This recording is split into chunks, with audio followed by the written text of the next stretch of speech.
Hello, welcome to Quackalope. Thank you for being here. Today, I'm giving the solo mode, or the two-player mode of Uprising, Curse of the Last Emperor, a swing. Now, this is the fourth time that I've sat down and played this game, and let's just say the previous ones haven't always gone that well.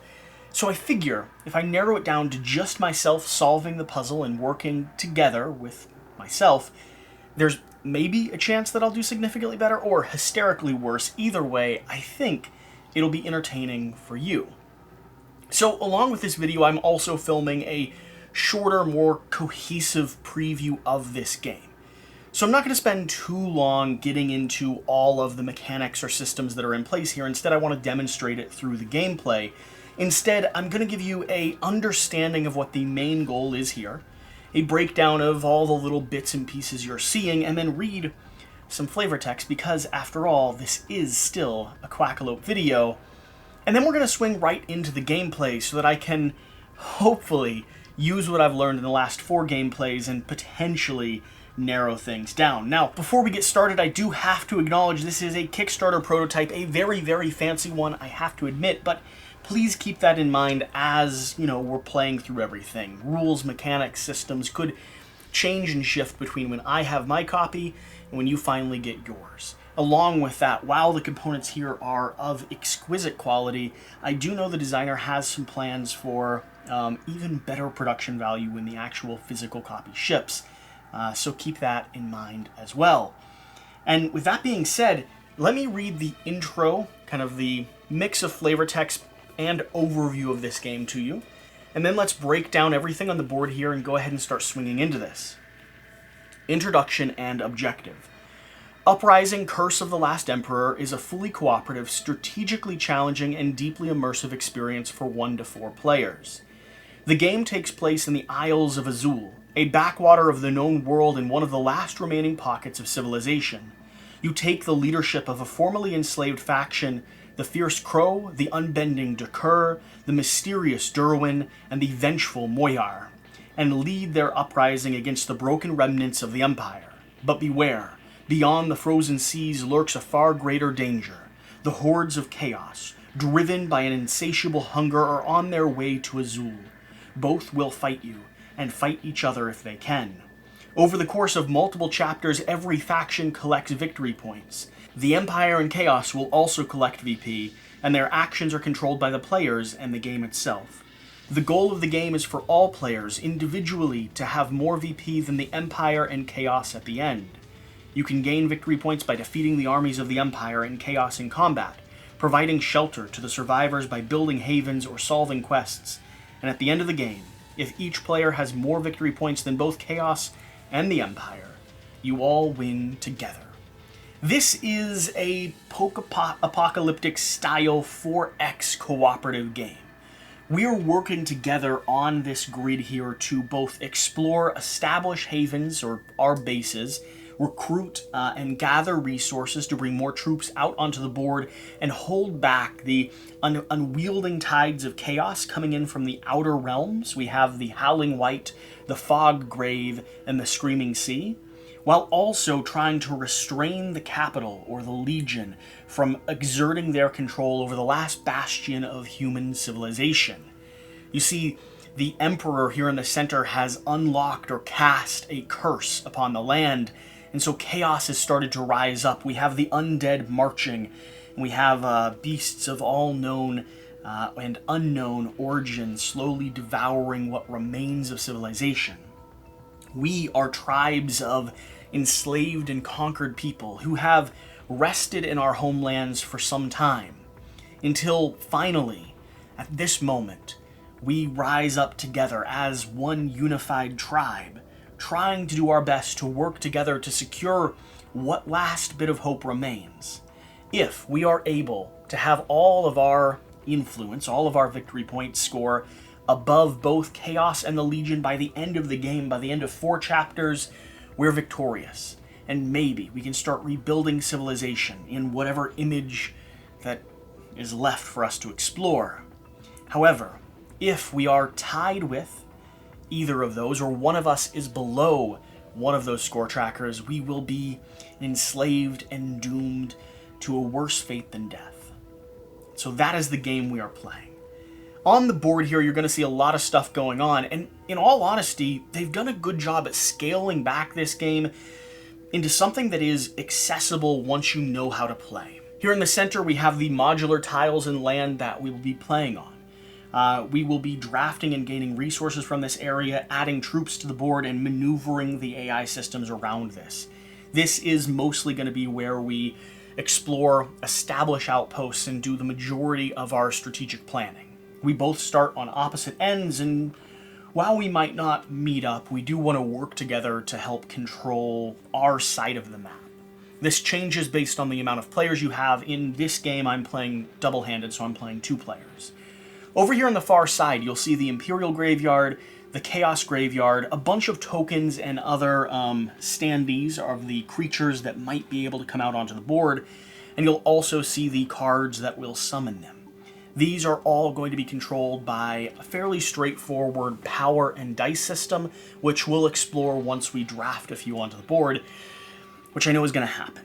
Down here at the bottom, we have our player boards. I have them flipped to the flavor text side at the moment.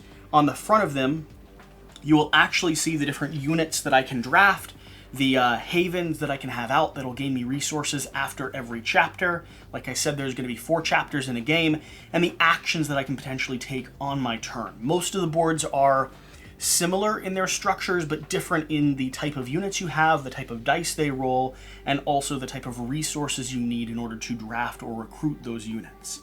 I'll flip this back over because this side is going to be important.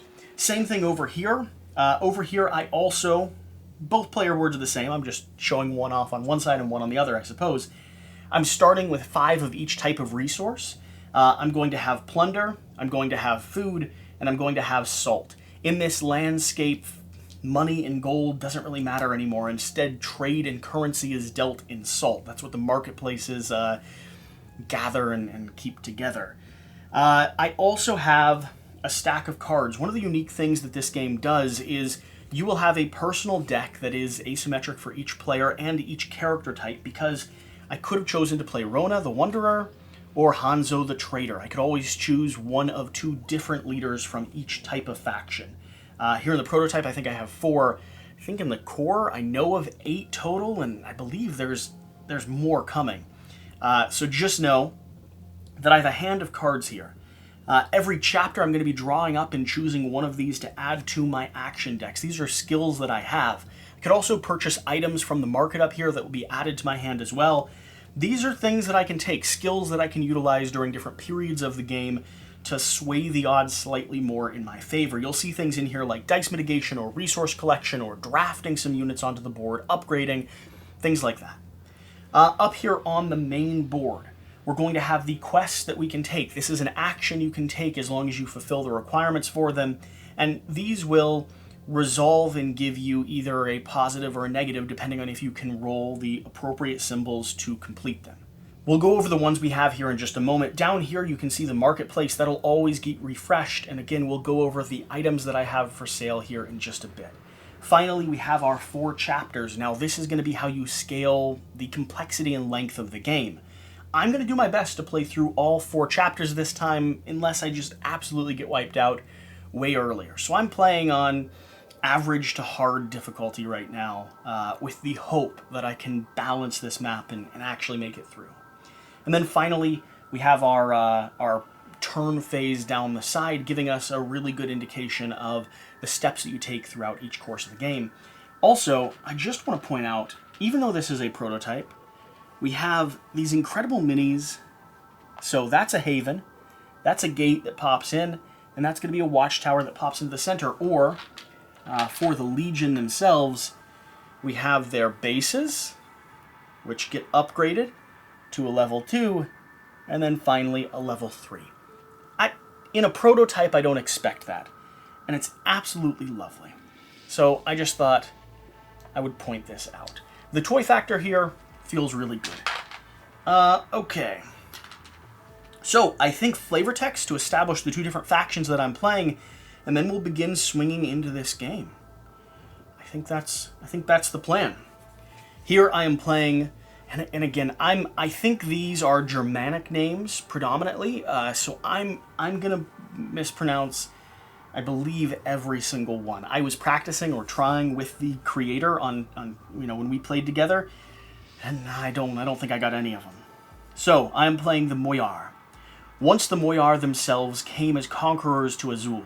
Fleeing from the Draconian Empire, they attacked the islands with their ships, settled there, and drove the indigenous people into the mountains and forests.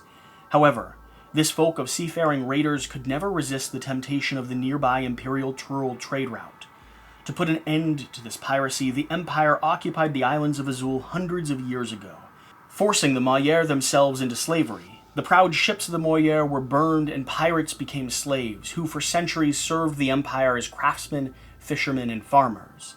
The curse eased the yoke of the Empire, and the Moyar immediately seized the opportunity. Revolts and rebellions occurred all over the island. The slaves united under the leadership of brave women and men into gangs, and entire armies began to fight the Imperials at all ends of Azul. We are a society of collectives. Our way of life is raiders and slavers. Leader type is Vral, and survivors, there are 200,000 of us left.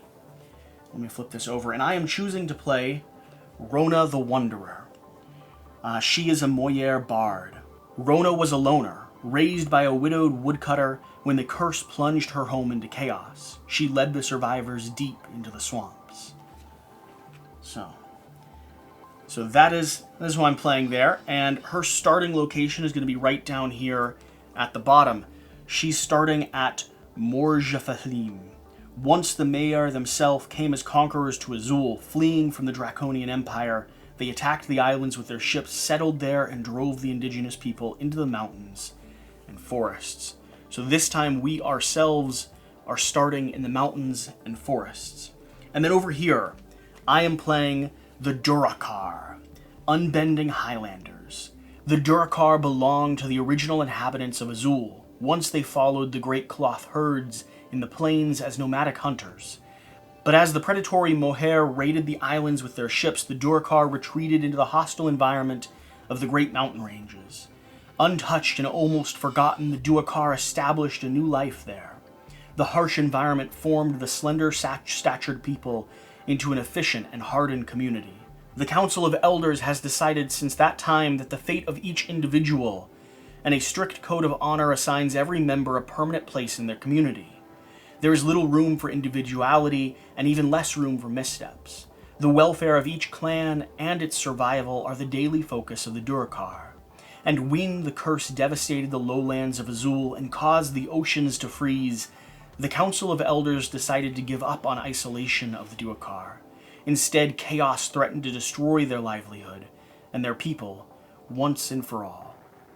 This is a society of clans, way of life, hunters and gatherers, leader type, elders, and there are 80,000 of them left. So this is an interesting pairing. We are playing the native people to this land and also playing the first group that rose up and came here to enslave and conquer them. Now we must work together in some way to try to keep the world from ending. It's that thing, enemies become united when there's a greater threat on the horizon. And we have Baraneth the Wall. This is a Durakar warlord. When Baraneth's home was invaded by the Empire, Baraneth became a hero for one night and was imprisoned for his deeds by his own people. So, a war hero is being called on during a time when we need him. But if it's a time of peace, we're trying to become, maybe we lock him back up when we don't need to destroy skeletons and smash the Legion in the face a little bit. The other things that we need to go through here, I have my 2 starting ability cards. Let's go through what my starting abilities are, and let's go through what our potential quests are. So, start. Actions. Flip this to use the command, haven, or move action without paying the resources. Very nice. And then finally, clash. Gain 1 hit for every berserker destroyed here this round. And my berserkers are going to be some of my elite warriors. Okay? And then I have my actions for the Durakar over here. After combat, flip this to exchange one youngling here with one Oathsworn, so we get a little bit more of a skilled warrior. And then archery and clash, you may use one of your dice to show a single shield. Before damage, once per combat, on your hero's hex. Okay, so I have a little bit more control over what I'm blocking. Okay, and finally, let's go ahead and go through the quests that we have laid out here. We have Instruction of the Druids. If I solve this, I can gain any one of your feats, shuffle your feat deck, then discard this quest. So my feats are going to be these cards here. Intercept the Empress's caravan. If I solve this, I can gain one item from the market. Even if you cannot use it, discard this quest. That's good because there is a limitation on what type of items I can acquire based on each of my leader's skill sets. And then I have a Hokan Scout. Solve. Flip any unexplored hex with no curse on it and resolve its effects, but do not place any resistance or garrisons or skeletons. Discard this quest. That's pretty nice. That might be a good one to do early, just to populate the board without spawning more enemies that we have to face. And then finally, up top here, the items that we have for sale. We have the Imperial Defectors. Immediate. Every player places one basic unit on any of their havens. Discard this card. Pretty nice. Exterminate leaves. Always discard this to add any one die to any of your rolls outside of combat. So a lasting effect. And then Healing Potion. After combat, discard this to place one of your units destroyed here on any of your havens. I kind of honestly would not mind all of those to be added in, if I'm gonna be honest. So from this point, we should start going down all the phases here. So we don't have a first player token. Flip your face down cards face up. We don't have that. Gain action points. We already have the 8 that we're starting with. Discard market items and draw new items as the start of the game. And discard quests and draw new quests. Again, this is the start of the game. Next, we're going to have the event phase. Add 2 threat to all Legions and Hordes. Right now, there's none in the game. The first player draws and resolves the next event. So we're starting here with event number 1. We have Starving Mobs. Hunger and despair turned innocent survivors into bands of robbers and thieves that roamed the land. Your followers are doubling their efforts to protect your haven from this threat. Every player places one wall and one tower on their haven. So we should each start... Oh, and I forgot to flip Barath's. So we are up here in the mountain pass. We're going to have a haven starting out up here. And the good news is we're going to go ahead and get a free wall and a free tower. Now these are going to add defense if we're fighting in them, because Legions and Hordes are going to target our havens to try to destroy any hope that we have of surviving. And in the sky, there were flickering lights behind the clouds at night, and the moon was blood red. Place one horde at threat level 4 in the Howling White, not adjacent to a haven. So we have a horde card here. Okay, we have a bloodworm coming out onto the board. Perfect. Threat level 4, which is going to indicate how many die this creature will roll when we go up against it. And it needs to go into the Howling White, not adjacent to a haven. So my thought is maybe this is gonna spread chaos as it moves. I think we stick it there for now, because I don't really want to deal with it. Place one horde at threat level 4 in the Screaming Sea, not adjacent to a haven. Let's see who else we have coming out here. We have Oda the Fallen. And this has, both of these have an immediate effect. Place one curse on a hex with no X. Let's just stick a curse down. Stick a curse down right there. And then immediate. Oda gains 2 threat. Every other horde and legion gains 1 threat. So Oda is immediately up to 6, which is horrible. And the Bloodworm is immediately up to 5. That is more powerful than I would like to see them start. And Oda needs to be placed down. Screaming Sea. Where do we want to go? I think we will go over here potentially, which means Baranth may need to start dealing with at least one of them because we cannot let them get the whole way up to the top. Okay, that's going to be the first chapter, and then we're going to continue moving down this track. Place 1 activation token on every Horde and Legion on the last chapter. Do this twice. Okay, so we have an activation on each of these. That'll trigger. Now, they could activate multiple times if other things add abilities to them. And then the build phase. Draw 2 feats from your deck, keep 1, and then discard the other to the bottom of the deck. So let's start here with Rona. After combat, if you have +1 slavers here and destroyed a legion or garrison, you may play 1 basic unit on any haven. It's pretty good. Archery. Flip this to reroll any of your white die before damage.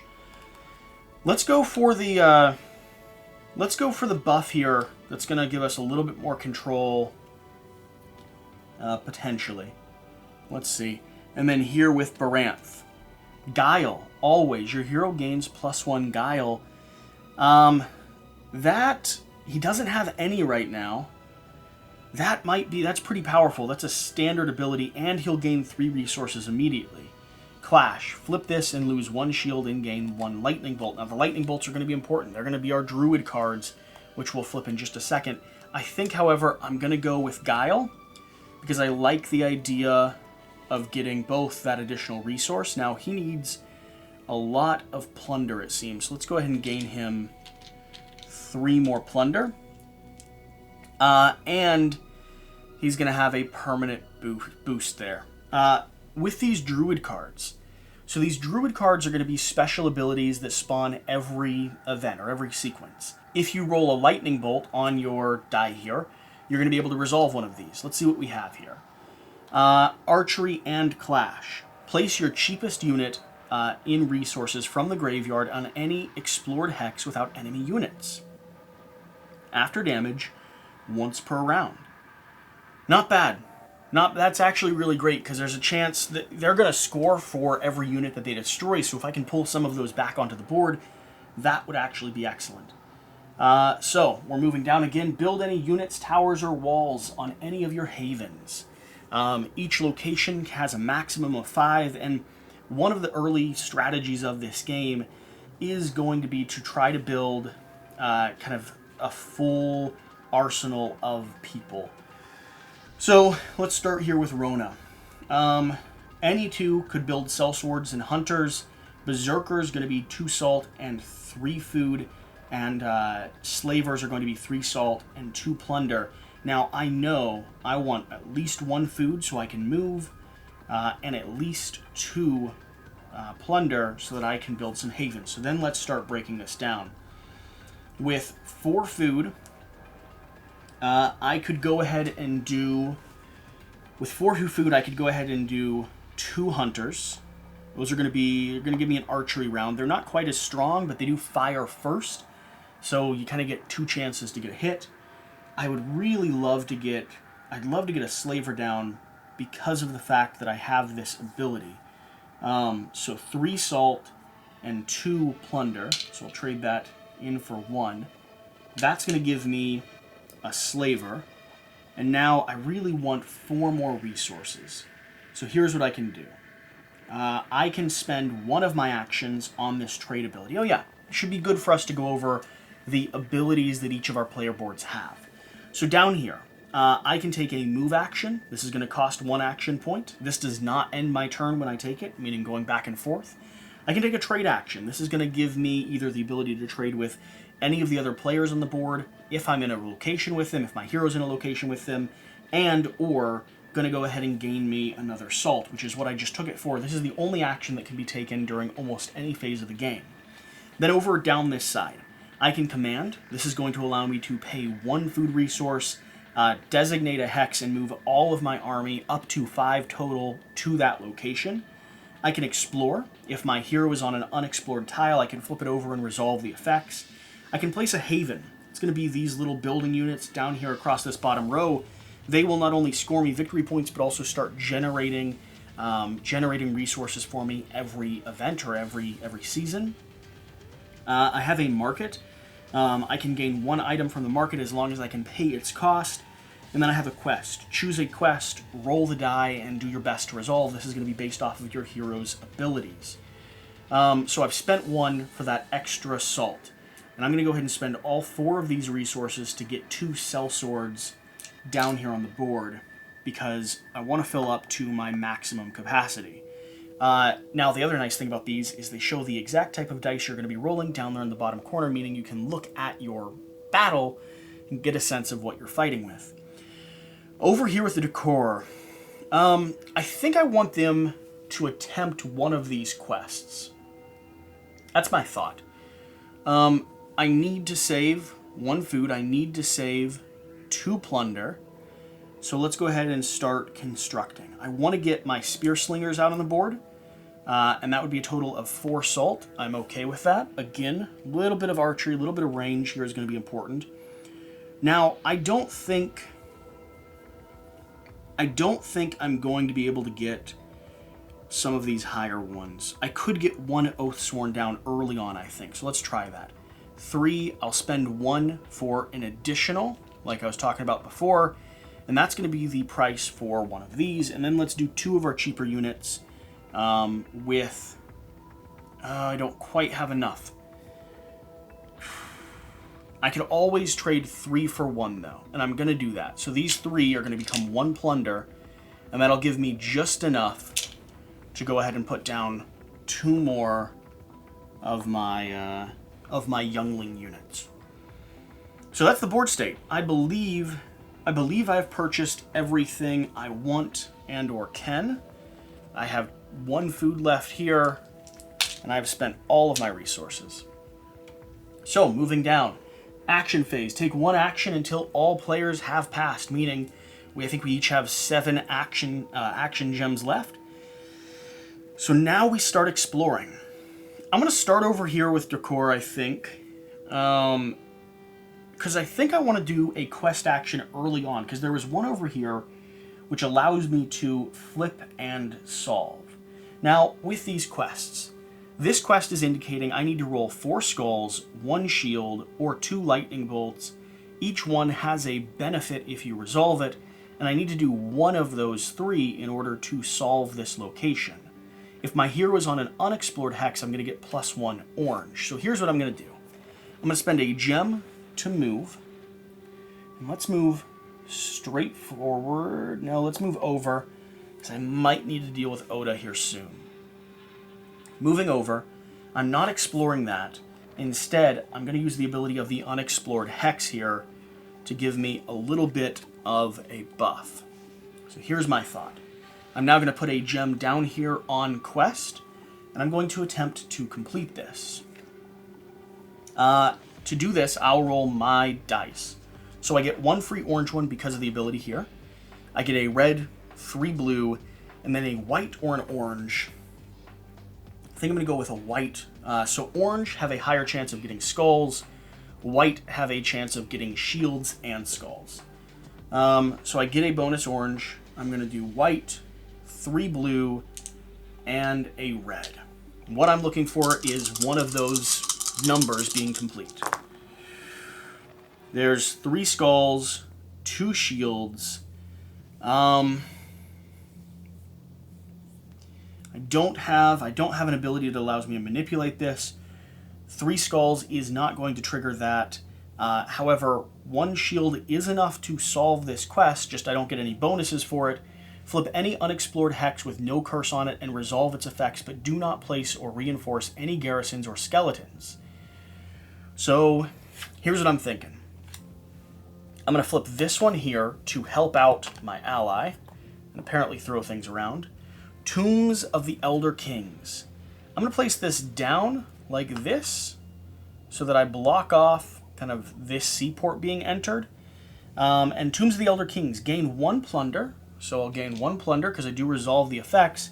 However, I don't place anything down, which is actually really great. And that's gonna end that activation here. Moving over into my hero on this side, into Rona. Now I want to move, and I believe go ahead and establish a haven. Think that's going to be my intent. So action down onto move, pushing over here into this location. Going to go ahead and pay. Action down onto haven, paying the 2 resources I had saved to place down another base. Okay, it's going to end her turn, back over here. Now the question is, where do I want to engage? And where do I want to build a haven? Because Oda is going to move in our direction, and she's going to do her very best. So let's see if we can buff by flipping this. We're going to do an explore action here, and we're going to put down a haven in this location, I think. So torment, gain 3 salt. If empty, place 1 skeleton here. Not a problem. I think we can deal with a skeleton. So your heroes never trigger an attack. They're like wanderers scouting the land, going on quests, accomplishing missions. But when you move your troops in, that is when an attack will resolve. And the Legion and the Horde, or the Chaos, can in fact bump into each other and fight each other. So I think that's where I'm going. I did an explore action here. Okay. What do I want to do with Rona? My thought is to get over here and at least position myself. So these are going to be salt towers. And salt towers or salt spires are going to be able to transport you to any tile on the map. And so getting into one of these locations is going to be really powerful. So I'm going to do a move action and then an explore action here on this location. The question is, how do I want to build this grid? I think I'm going to build it like this. Let's continue blocking off the sea. Units and heroes here are adjacent to any hex. If your hero is here, pay 1 salt less for items on the market. It's not bad if only I had some salt. Gain 2 salt from going to this location. Remove any skeletons here and place 2 garrison here. So that's going to be a leveled up garrison, which I think is fine. Now, if we take over this location as well, we'll also score an additional victory point at the top of every round. I think that's going to be our next target. I think that seems reasonable. So I did a move action and I did an explore action. Moving back over here, I think I'm going to bring in my army. So I'm spending a food because we're going to go ahead and do a command action. Choose any explored hex and move your adjacent units, max 5s, or heroes onto that hex. We're all going to move into this location and set up an encampment. So we're going to immediately resolve an attack. So we're immediately going to battle with that 1 lonely skeleton there. Skeletons are going to have no arrow phase. So we're going to get a little bit of an arrow bonus because arrows always go first. That's going to be 2 white die, and if I hit that skeleton, that's going to be the end of this. I got a shield. I didn't hit. Archery and clash. You may spend 1 of your dice to show a single shield. It's not going to help me. So let's go into the physical side of this. So the skeleton's going to roll just 1 red die. So let's see what he's doing. Nope. 2 hits. Not exactly what I want. We're going to have 2 die for our spear throwers, 2 blue, and a red. My hero is not going to add a die to this location. I'd love some shields if I can. 3 hits, 1 shield, and I don't want to lose anyone, so I may turn 1 of my die to show a single shield before damage once per combat on your hero's hex. So I'm going to go ahead and utilize that card. We're going to show a shield there. That's going to block the 2 damage coming in from the skeleton, and it's going to wipe out the skeleton, giving me my first victory point of the game, which I will gladly take because I think I'm desperately going to need it, and clearing that tile out of any enemies. So, did a command action. Still got 3 down here with her. I'm not going to have enough resources to get all of my units over into this location. If I got an additional salt, I would. But for now, we'll start marching them in that direction. So I'm going to do a command action, We're going to move our units down in this direction, protecting our base just a little bit, and moving towards the Legion there. Down here, what are the cost of some of these? I could buy some of those items from the market. I might do that next turn, because having some of those in my hand would actually be really beneficial. All right. Oh, and after combat. So flip this to exchange one youngling here with one Oathsworn. We're absolutely going to do that because that was one of the goals of getting into a combat, because with Oda, the Fallen, approaching us, we want to be as strong as possible. Down here, could go ahead and establish a haven. I think that's reasonable to do. We're going to take 2 plunder off. We're going to stick 1 haven down. Now this is going to start attracting the attention of Oda, but I don't know that there's a lot we can do about that. Back over here to Rona. I can't move anymore because I've already spent that resource, but I can go to the market. So let's do that. And I think, what do I want to do here? I could buy any of these cards because I am able to complete them.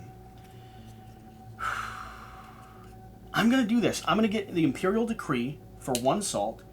A basic unit is going to be purchased and placed down on any of our havens.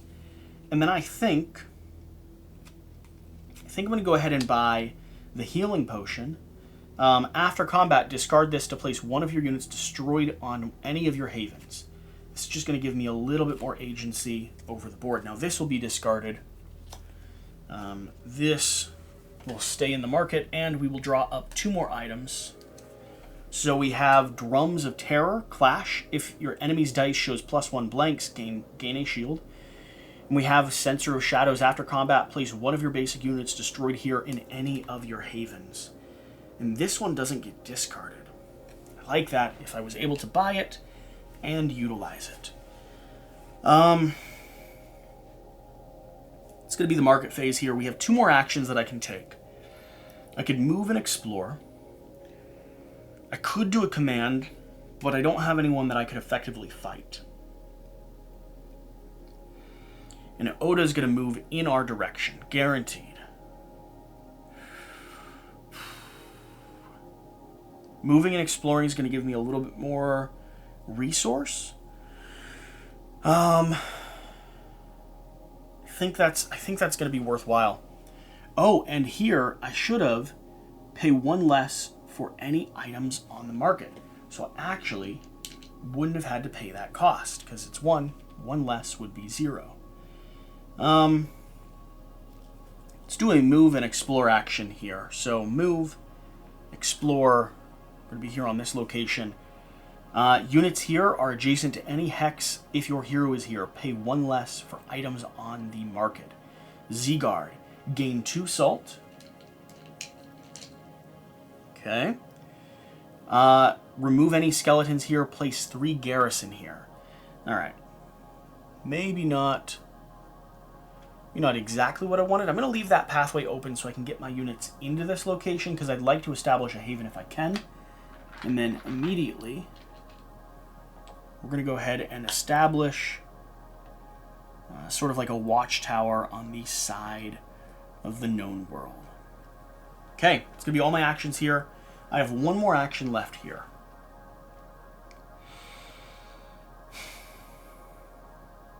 Sadly, I don't have anything else I can command. I suppose, instead of going to the market, I could have done a trade action to gain enough to do a command, but I'm okay that I didn't. I like being able to summon some other units. Oh, and I forgot to bring out this unit here when I gained that ability. I think, though, this turn I am going to go ahead and do a trade action just to go ahead and get a little bit more salt for the start of the next turn. And that's going to be both my activations. So that's basically 1 event cycle. Let's go ahead and resolve the rest that happens. Activate Legions and Hordes once for each activation token on them in numerical order. So we have 29 and 30, so the Bloodworm is going to activate first. And just so that I can reference it appropriately, I have the activation sequence here for the Horde and the Legion. Activate a horde. Follow these steps in activation order. Place 1 curse here or chaos. Gains 1 VP if there's already a curse on this hex. Never mind, we're not putting this tentacle there. We're putting it over there. So we're going to add a curse. Okay. Move the horde 1 hex, not farther from the capital. So we have to move in towards the capital, and we're moving in the direction of a haven. So we'll move 1. That still is not farther. Okay. They cannot pass impassable terrain while moving. Use this priority. Into a haven, into a hex with enemy units, onto an empty hex. Any hex, count the shortest path to the capital. Begin combat if there are any units. Remove any haven and tower wall. So we're going to do the same thing over here with Oda. Placing down some chaos. Moving closer to a haven. So she would not move in there. She would move out and around because she wants to get to the haven, and she wouldn't seek out to fight the Legion, I believe. Let's double check that. Into a haven, always choose a haven. Always choose a haven over another hex, and choose a haven with the least units. Into a hex with enemy units. If there is no haven, choose a hex with at least enemy units and or threat. Ooh, so she is going to actually move right in here. She's going to go to battle with the Legion there. She's not going to fight me because I'm kind of observing this as it happens, but now we get a chance to show off what happens when 2 other factions bump into each other. She's going to be fighting Oda the Fallen, and Oda the Fallen is going to be absolutely disgusting. Now, no archery, and the garrison here is actually going to get 3 white archery die. So a chance to pepper Oda as she approaches through the mist. You re-roll this one. 2 hits and a defense. This is going to knock down her total strength early on, which could be what the Legion needs, or the Imperial needs. And then we're going to do straight up battles. So here on this chart, I can see Garrison's going to have 1 white die, 2 blue, and 2 orange. Oda here is going to have a black, 2 red, and an orange. Black, 2 red, and an orange. And let's see what happens. I'm kind of curious. I'd like to see Oda destroyed, if I'm going to be honest. 2 shields, 1 hit for the Legion. 3 hits and a lightning bolt, which is going to trigger her special ability. 2 more hits. So that's going to be a total of 5 hits. 3 total hits is all that is needed in order to destroy this entire building and crumble it into nothing. So, good job there, Oda the Fallen. And 1 hit coming through is in fact going to hit Oda, so she's a little weakened up. Sort of the Imperial guards like rushed her and fought tooth and nail and just kind of got eviscerated into dust. And you can just see that her power's been used a little bit, but probably not that much. And I'm about to sound my horn and be like, this is the one chance we have to destroy her. Let's hope it works. That will score them victory points, but it won't until the cycle of this turn. So they've both moved now.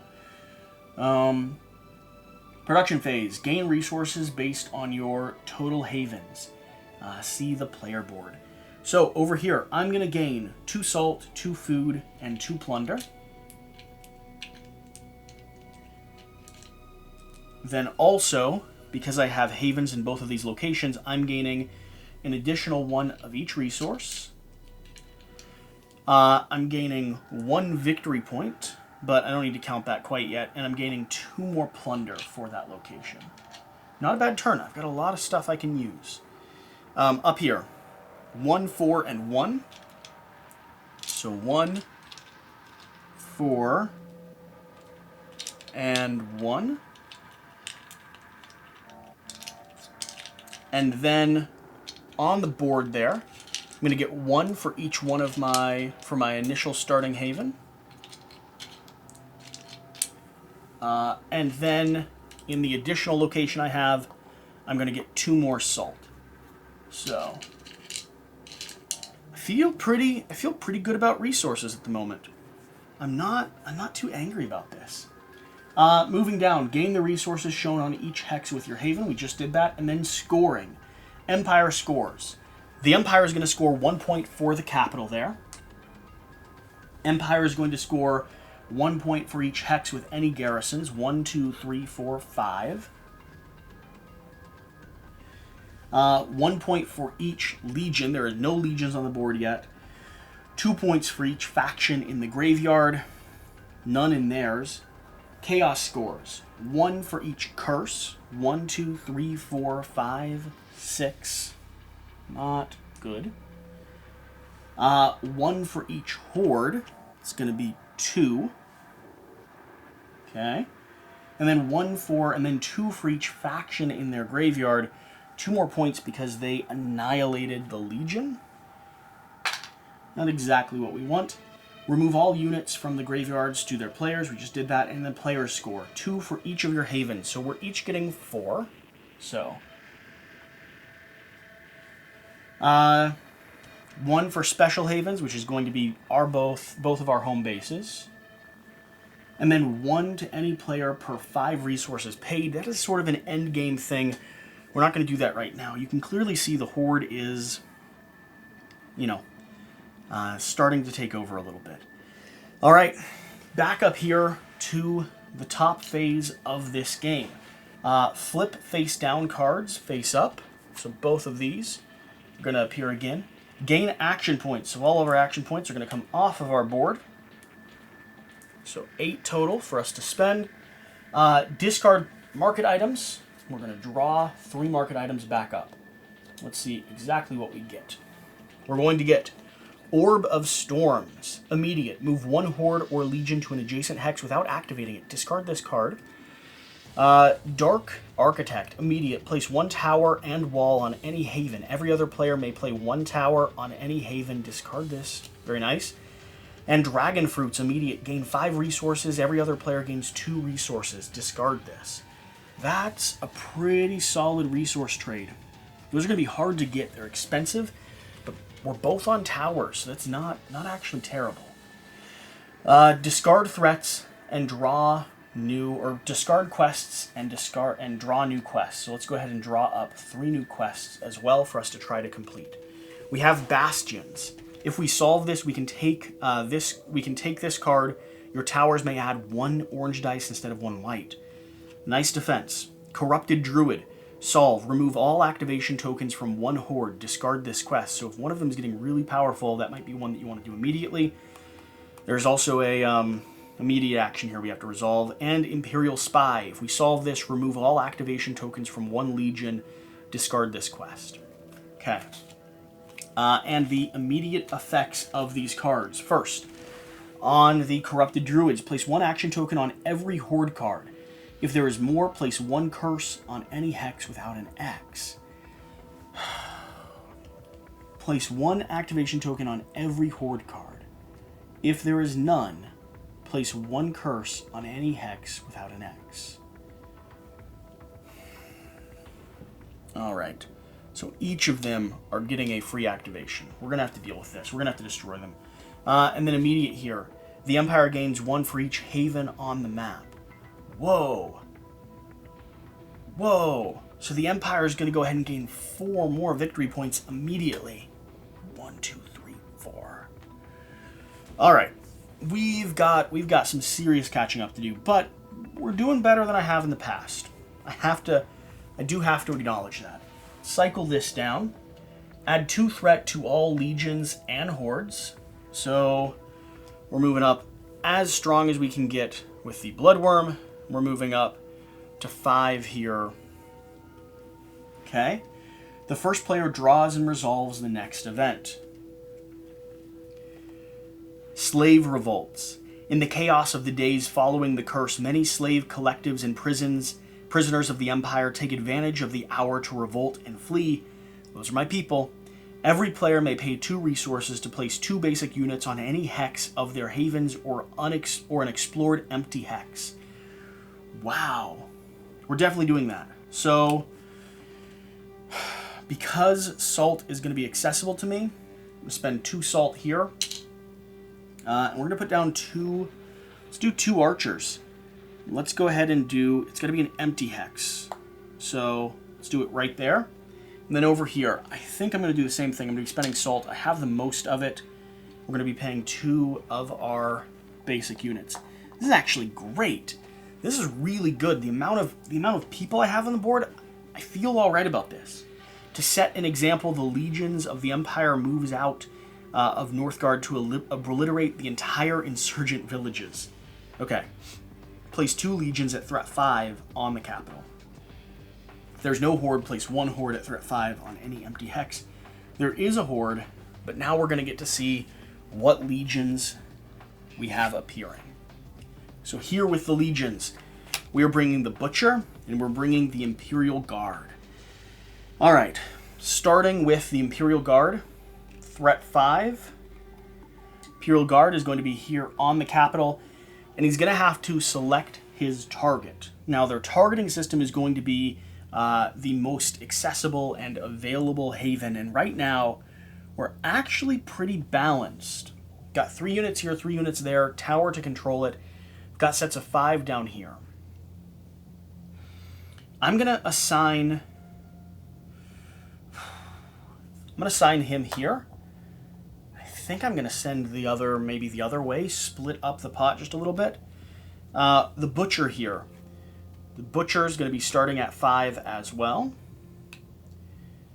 Oh, and place its target, place 1 garrison on every hex with a garrison. Whoa. Place 1 garrison on every hex with a garrison. Everything's getting upgraded. Alright. This is a lot of points I can score when I wipe them off the board. And this one here is going to pop up to a level 3. Interesting. Very interesting. Place his target. Every player loses half of their plunder. Rounded down. You're a terrible person. You're a horrible person, and I'm not happy about you. You're coming out here to the center. I'm gonna assign you down this way. And I'm gonna lose half my plunder rounded down. I've got 1, 2, 3, 4, 5. I'm losing 2. I've got 3, 4, 5, 6. I'm losing 3. Ooh, that sucks. Alright. These are out here on the board. I'm gonna have to deal with them at some point, but not at the moment. Resolve all bottom effects. Place 1 activation token on every horde and legion on the last chapters. Do this twice. Okay, so activation. Popping in here and here. Popping in here and here. They're all going to move at least once. Now, they're not going to sprint. They're just going to start their slow march towards me. Question is, when do I actually face off with them? Immediately, I think. I mean, like yesterday, right? Moving down. Draw 2 feats. Okay? Tomb Raiders. When you use a trade action, you gain additional salt. Good, if I want to build some stuff. Archery, if you have 2 hunters here, gain 1 blue. We've got our hunters out. Let's do this one. We've got our hunters out. I don't need the salt. I don't need the trade. I think we're good. And over here with Baranth. Clash, if you have +2 Oathsworn here, yep, this is going to be another good boost. Before rolling, once per round. If you solve a quest, gain the reward of the first quest goal, even if you gained it already. Well, that's not bad. That's always going to give me a victory point boost. But I think we need the physical power. I almost can't turn that down, though. If I'm going to be questing with him, I feel like that permanent boon is going to be really valuable. Okay, continuing to move this down. Build any units, towers, or walls on any of your havens. So let's go ahead and see what we can do. Let's go ahead and mess with units here with orange. I can get 2 more down onto this location. I think a slaver is going to be common sense because I have this ability up top here. So you can go down, and then I can add 1 more unit. I need to keep... Ooh, I don't quite have what I need. I need another plunder, honestly, to, because I lost so much there. In order to secure another haven, I need another plunder. So maybe we're not able to do that. Either way, I'm going to be short resources, though.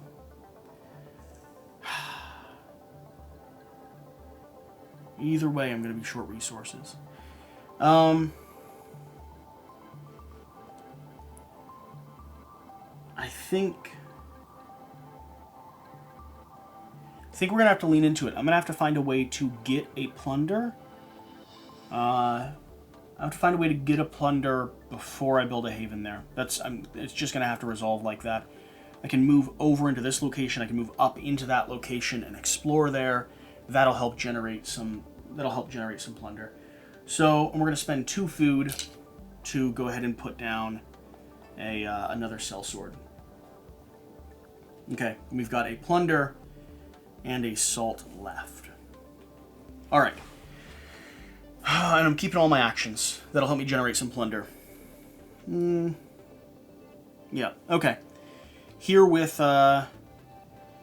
this group, could I get...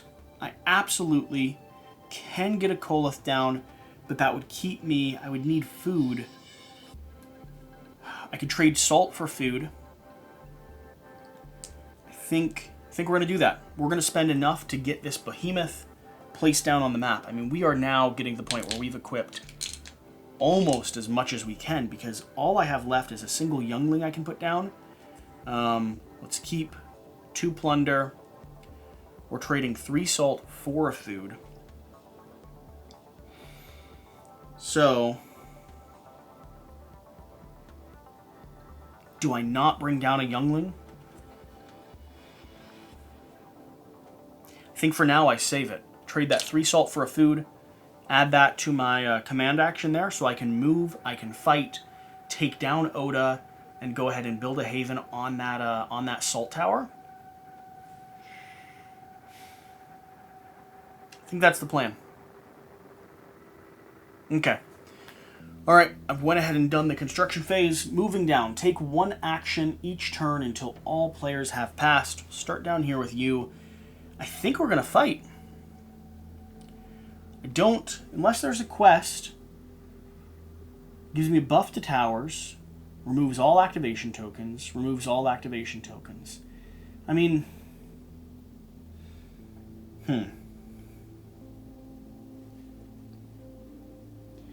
You know, I don't feel like I need to do that immediately. Now, some of these hexes are going to add some modifiers too, depending on what type of hex I'm fighting in.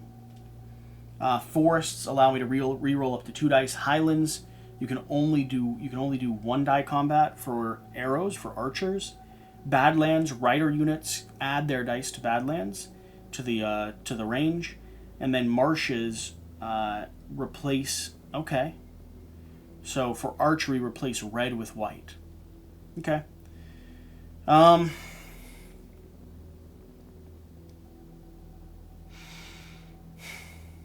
feel like moving there and trying to destroy Oda.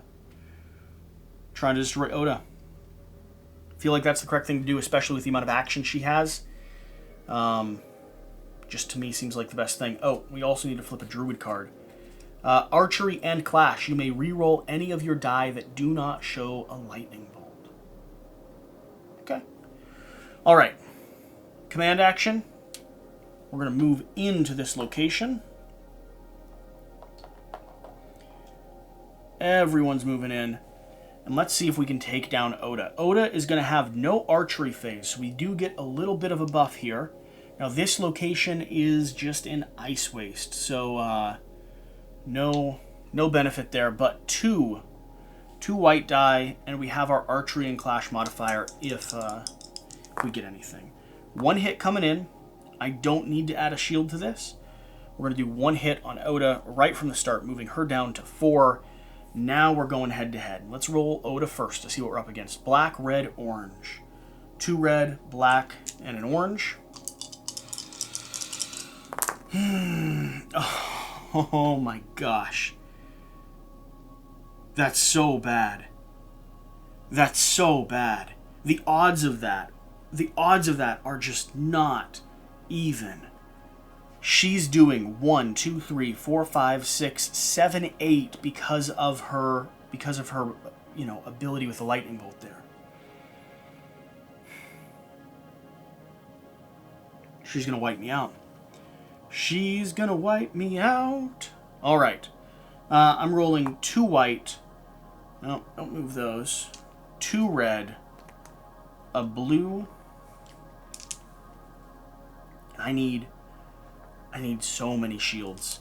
I need at least 3 shields to keep from being completely wiped right now.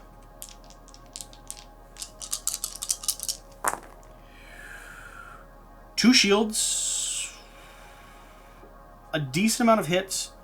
2 shields. I could flip this to show 1 single shield. That'd be 3. She's still doing 5 damage. She's still going to wipe everything out. But I think I also take her out at the same time. Let's see here. You may re-roll any die that do not show a lightning bolt. So right now, that's about as good as I can get. I think I re-roll this one. See if I can save one of my units. Another hit. It's not going to do it. We're going to let her just completely wipe us out. But I am also going to completely take her out as well.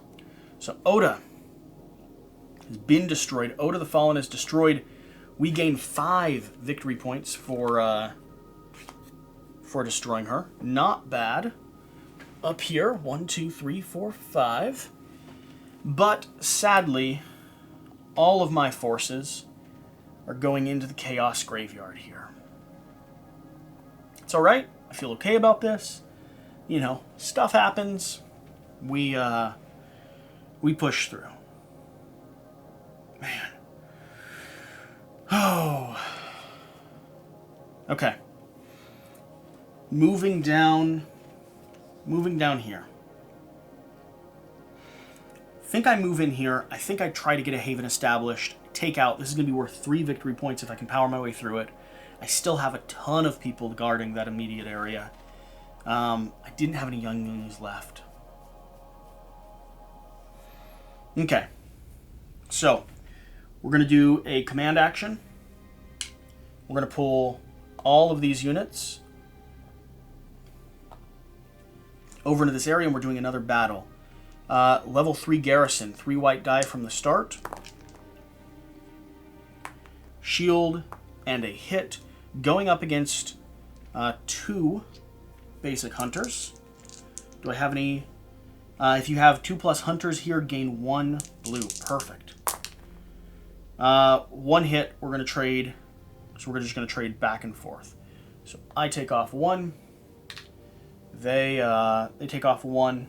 We'll let them take that. Do I have a modifier here? Now I did use this one. Okay. Let's see. Okay. Let's see if we can go ahead and power through and take this out. So the garrison, 2 blue, 2 orange, and a white. Oh, we're down to the second level. 1 blue, 2 orange, and a white. Let's see what they're doing. 2 hits and a shield. And then for me, 2 white, an orange, and a red. Orange and a red. 2 shields, going to block all damage. My shield's going to block their damage coming in. 1 hit, 2 hits, 3 hits. That is enough. Going to wipe them out. We're going to gain 3 victory points for destroying. 3, pushing us up. And let's see here. Gain 1. No, after this, to place one of your units destroyed here on any of your havens. So I could keep them from scoring an additional 2 victory points if I cycled that.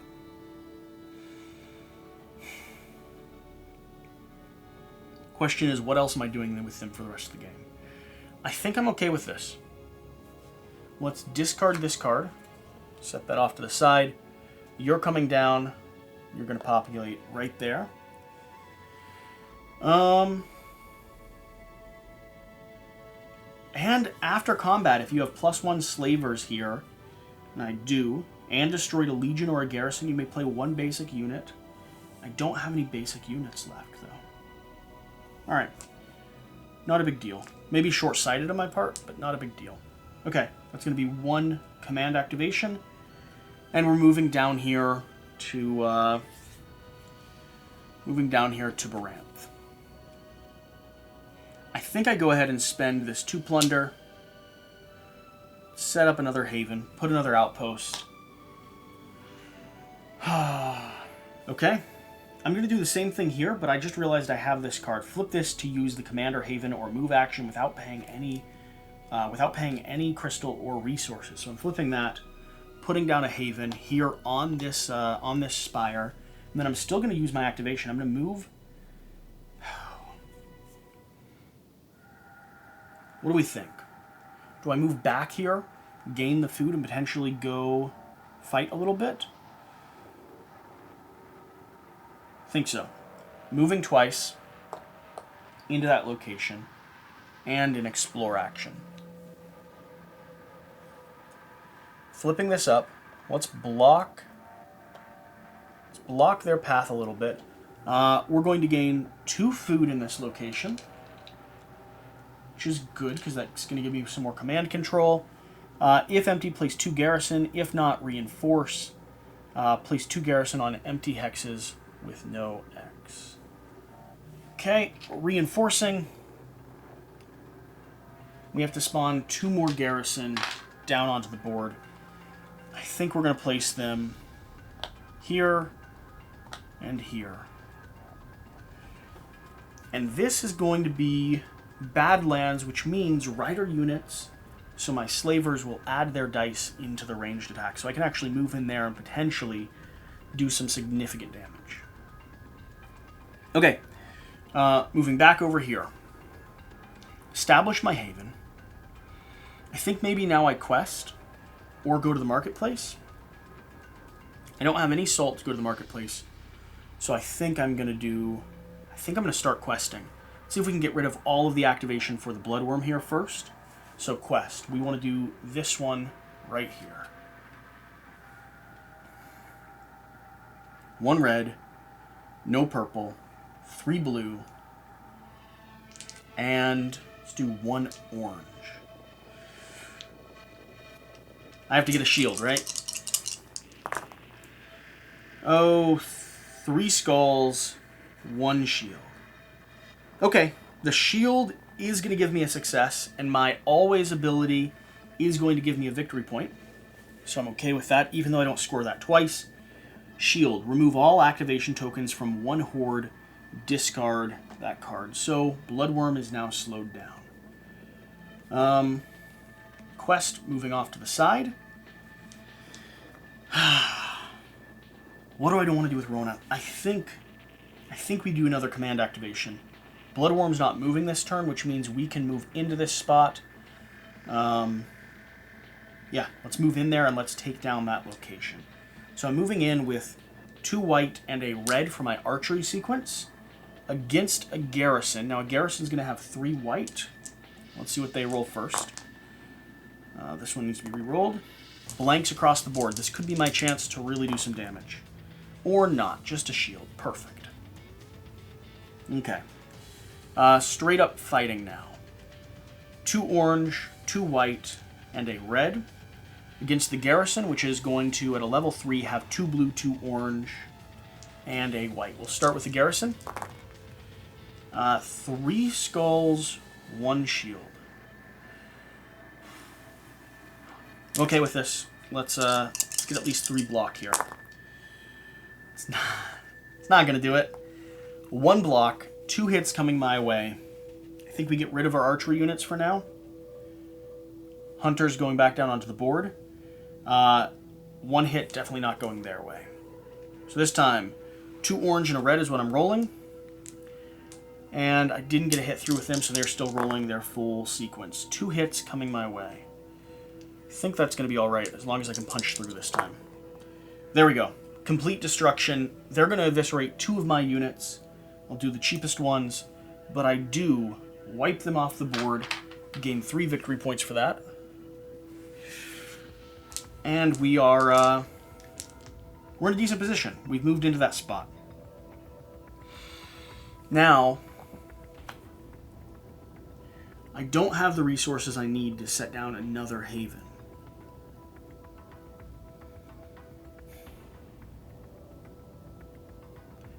And I didn't spend that elephant to move there. I could move here. Okay. I think I'll move there, explore. I don't have the resources. I don't have enough resources. I don't quite have enough resources here. And I do have a slaver left, so I can flip this card at the end of that battle because I did destroy a garrison. And let's put down one of these units. Okay.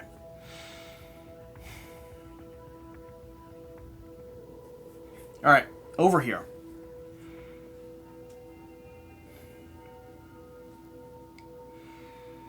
Do I move and quest? Oh. I think that might be another good idea. Moving to, coming into this location, exploring. Shadow Dawn, gain 3. If empty, place 2 skeletons here. If not, reinforce here. Place 1 skeleton with any other skeletons. Place 1 activation token on a Legion or Horde card with the least tokens. So, reinforcing this location. Skeleton is popping down at a spot with another skeleton. We'll do that one. You are getting an activation. And I'm now on this spot. I've done an explore action. Okay, back over here to Rona. Got 3 activations left.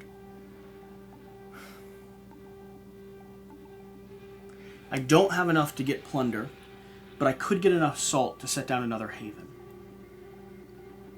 And I like that idea. 2 going down here to trade. That's going to give me 3 salt total that I'll be able to trade for an additional plunder. Which is going to allow me to place down 1 more haven right here on this location.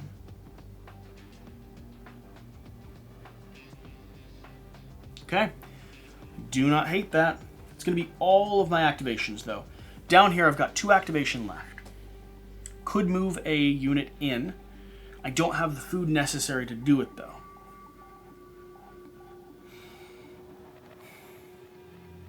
So I think for now, maybe I pause. Maybe I do the next 2 quests to guarantee some additional points. Let's try that out. We're going to quest. Let's do this one here. Imperial Sky. It's actually a hard one to succeed. But I am on a location with a garrison, so this is going to add a orange. So let's do 2 orange, a red, and 3 blue. And I'm looking for 1 success on this. Wow! Wow! If I fail, I place a garrison on an empty hex. That was horrible. Alright, well, great. Great. It's not exactly what I had planned. Out of actions here, we're going to do another quest action. We're going to do it with this. Try to potentially buff our outposts a little bit, and maybe, if we can do that, go ahead and build some things on them as well. If your hero is on a woods hex, I'm not. So that means I'm not going to get the buff of orange. 3 shields. 3 shields is enough. Place 1 tower on any haven. We're going to buff this one here. It seems like the natural one. I will gain 1 victory point for this. And solve. Take this card. Your towers may add a orange instead of a white. Good to have. Good little buff there. And that is going to be all of my activations. Nemesis phase. Activate Legions and Hordes. Starting with the lowest. The Butcher is going to activate first. The Butcher is trying to seek out that location there. And let's clarify how his move is going to interact. Place 1 garrison here or gain 1 VP, or if there are already 3 in that hex, there are already 3, gaining a VP. Then, Move the Legion 1 hex closer to its target. Count the hexes from that route to its target hex. Remember, the Legion cannot cross impassable terrain. If a Legion is on the same hex as its target, it does not move with this activation. He is pushing directly forward, because that is the closest way to his path. Into a hex with enemy units. There are no enemy units there. Begin combat. There's no combat to be had. Okay, then we're going to be activating the Imperial Guard. The Imperial Guard is going to want to do the same exact thing. However, in this case, cannot go through impassable terrain, which is good that I set it up that way. I'm going to shift him over this way to have him go around, because his target is going to be my base there. Next, we're going to the Bloodworm. Bloodworm is going to do a single activation. There is no one to fight, but if I want the Guard and the Bloodworm to fight each other, moving in to this hex here will cause them to clash at the start of the next turn, so I might not actually need to worry about them. I don't mind that either, and I could potentially swarm the Butcher there. Okay, moving down. Gain resources based on your total havens. 3 for 4 havens. Not too bad. 3, 3, 3. 2, 5, 1. So 2 salt, 5 plunder, and 1 food. Then we're going to look onto the board where I have havens. I'm going to gain 1, 1, 1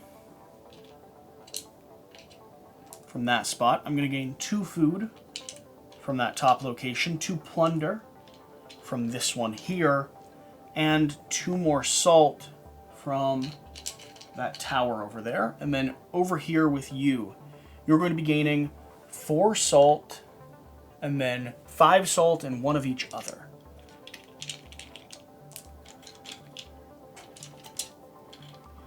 Okay. Should be everything. We're going to gain victory points. We each gain 2. Well, let's continue pushing down. We each gain 2 because we have a spire and our base. So 1, 2, and then 1, 2. And now we move down to here. The Empire scores 1 for the capital. They still own the capital, so they do in fact get that. 1 for each hex with any garrisons. 1, 2, 3, 4, 5, 6. So from 12 up there to 18. 1 for each legion. There are 2 legion out on the board, and 2 for each faction in their graveyard. They didn't kill anyone. Good. Chaos. 1 for each curse. 1, 2, 3, 4, 5. Moving up to 15 there. 1 for each horde. There's currently 1 horde out on the board. 2 for each faction in their graveyard. There is one entire faction in their graveyard. So we're going to gain 2 more there. Oh, I think that's 17 because they were at 15. Return all units from the graveyard to the players. And then we score 2 for each of our havens. I have 4 out, so I'm going to score a total of 8 points. So 1, 2, 3, 4, 5, 6, 7, 8. All the way up to 21. For special hexes, which I already scored. And then resources if we removed any. We're not removing any. You have 3, so you're gaining 6. 1, 2, 3, 4, 5, 6. So if this was the end of the game, if we were ending on round 2 here, which as a beginner game you would, I would have just clinched victory. But where's the fun in that? Let's continue pressing through. Let's do round 3. Let's do round 4, and see if we do in fact fall apart. Okay. Moving all the way up to the top here, past the first player hex. Move your face down cards back to face up position. Okay. Gain all of your activation points back. All right. Discard market items and draw new market items. Some of those I would have liked. Let's see what we're getting this time. We are getting Axe of the Giants, Clash. Pay 1 food to gain 1 hit. Ice Water Terrap. Always reroll all your dice on any rolls outside of combat. Okay? And then Horn of Yore. Actions. When you use the command action, pay no... That's pretty nice. Can summon and move people around the board without paying any food. Alright. Quests are going to be refreshed and drawn up as well. Let's see what quest cards we get. Here with quests. No immediate effects, which is good. Koloth Migration. If we solve this, we're going to gain a food for every skull we rolled. Discard this quest and draw a new one. Nice. Not bad. Forest Spirit. Solve. Choose a hex with a curse. Pay 5 resources to remove that curse and gain 1 victory point. Hard to do, but decent. And then Druid Sacrifice. Solve. Remove 1 curse, discard this quest, and draw a new one. So we might be able to cycle quests really effectively this turn. I think at least 2 of those Brannith should definitely attempt. First player draws and resolves the next event. Okay. Oh, let's see what we're doing here. We have Guidance from the Druids. Hundreds of refugees follow the Druids through the wilderness before your gates. For food and protection, they offer themselves to help in defending your havens. Choose a hero to roll their hero dice. If they roll 7 symbols, every player draws 1 feat. Well, just numbers would indicate that you're going to be the best one, because you have the most dice to roll. 5 total dice versus just 4 over here. So, orange, red, and 3 blue. Please do this. 4 total symbols. We're not going to draw an additional feat. And while working on the ramparts, even at night, although... No, I don't have anything. You had a modifier, didn't you? Alright. And while working on the ramparts, even at night, in the light of the torches, the opportunity will soon arise to put them to a serious test. Place 1 legion at a threat of 6 on the capital. Just what we want. Another legion coming out. The Warlock is being summoned at a threat of 6, which is just ridiculous. On there, on the capital, Warlock. And the Warlock needs to place his target. Every player plays 1 for each of their havens. 1 salt for each of my havens. So I'm spending 4. You're spending 3. The Warlock needs a target. The Warlock is going to be trying to attack a close-by haven that is undefended. Currently, this one is 2 away and is the weakest. So that is going to be his target. Okay? Alright, great. He's going to have 1 activation, which we'll summon here in just a little bit. Flip 1 unexplored hex and resolve the effects. So, flip this one here. Troll Ward. Gain 2 resources. So that'll go to the first player. So 2 plunder. Popping in right here. If empty, place 2 garrison here. Was not currently empty. If not, reinforce here, going up to level 3. Place 1 activation token on the Legion or Horde card with the least tokens. They all have 1. Well, I guess technically the Warlock would have had the least at the moment, so the Warlock would gain a bonus 1. I'm going to add a second one to him just because I know we're triggering that in just a moment. Place 2 Hordes at threat 6 on an empty hex in the same region. Place 2 Hordes at threat 6 on any empty hexes in the same region. That's a lot to deal with. Alright, let's see what hordes we're getting here. The Coven of Yasat and the Counter of Omens. So Counter of Omens, place 2 skeletons on this hex with them. Let's see, Coven and the Counter. Where do we want them? They're all marching this way. So maybe Maybe we force them to try to cut each other off. I can't put you there, though. I can put you in the Howling White. Maybe here? With 2 skeletons with you. And you're going to be a threat of 6. Okay. And then the Coven of Yasut. This artwork's so great. Also, going to be at a threat of 6, and every player places 1 unused on this card. You do not regain them on refresh. What? We all just lost an action. And you're the one who's going to go here and potentially go against our Warlock. Okay. That is going to resolve our 3rd event. This is getting a little intense. Resolve all bottom effects. Place 1 activation token on every horde.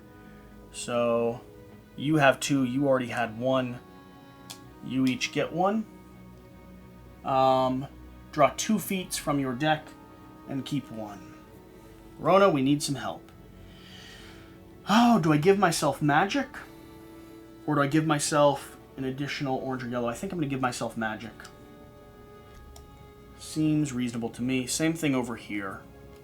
Ooh, might. I think that's definitely what we're going with. Archery and clash. Discard this, then destroy your Koloth. Here to ignore all hits on your enemy's dice. Sort of like a Hail Mary.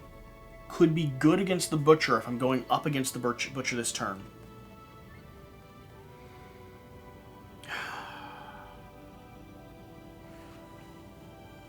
I want to take that, but I also want to successfully do some of these might challenges here. What? Now, I did forget to add 2 power to each Legion, so the Butcher here should be up to 7, the Imperial Guard here should be up to 7, and of course our Bloodworm is already up to 7. 1 big free hit, or an additional red die to solving some of these challenges.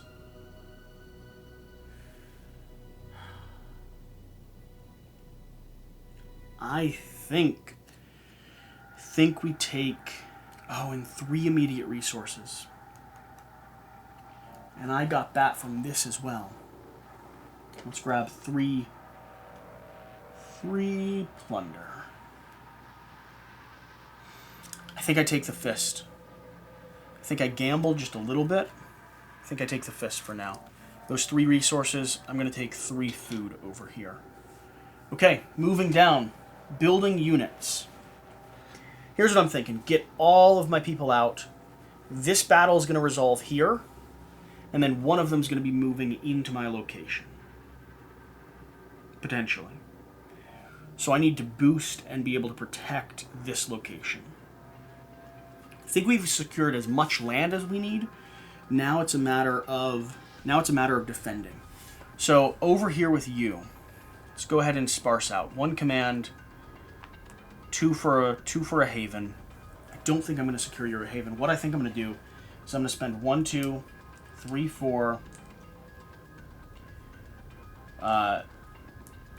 5, 6, spending 6 total. And that's going to give me walls and towers on every one of these.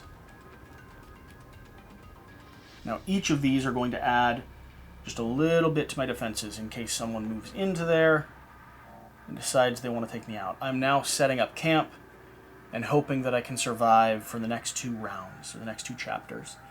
If I can, I'll do the same thing with you. I would need 3 total plunder to do that. And we are, in fact, going to do that. So 2 more walls.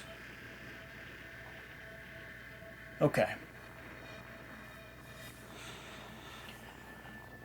Now units. I think this one's the most likely one to be attacked next. Everything else is flooding in that direction. Now I may want to pop into this area over here to help protect some of their areas. I need to remove Rona back, though, to do that. So, I need to. So let's keep 2 command there. 4 is going to get me a unit. 2 more is going to get me a unit. 2 more is going to get me a unit. So that's going to be 2, 3, 4 units. All I need are 3. So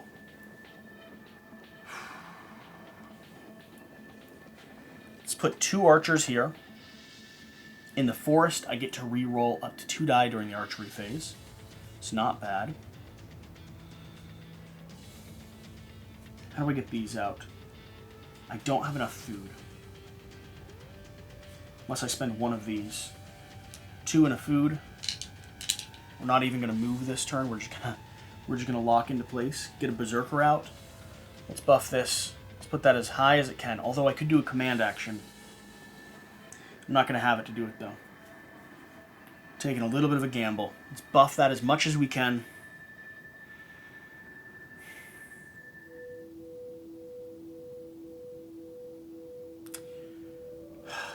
Spending all that food. I mean, that could be a bad decision. I think I'm going to need to explore somewhere if I can to gain food, or do one of these quests. Yeah, I'm going to do the Kolith migration, I think, as a quest to try to gain food. That's my thought. Over here, where do we want to populate? This is going to be vulnerable. So let's pop down onto that ice tower. So 2 salt, 4 salt. It'll be 2 here. We need to get 1 more out there. So we don't have what we need. 3 plunder and 2 salt would get me another oath sworn down. You know, let's do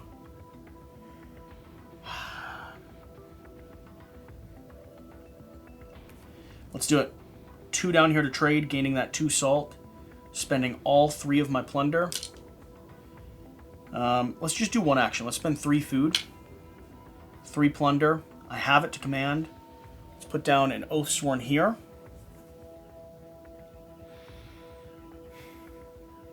Let's move in and take out that butcher. I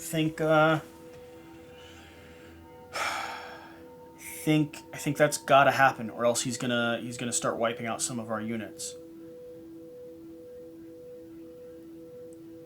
Now, this would potentially be the weaker enemy, but the Haven's gonna be super attractive, so it's gonna move in there no matter what. Maybe I need to pop over here with that unit, so maybe I don't want to actually play people there.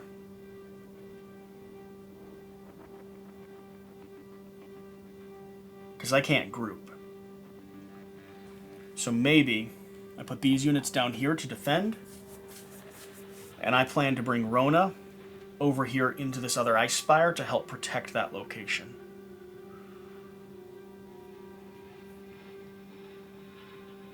It's my thought. I think I'm sticking to it. So I've done all the building I can. Let's continue pushing forward. Take 1 action each until all players have passed. Starting over here with him. I think we see if we can take out the butcher right now.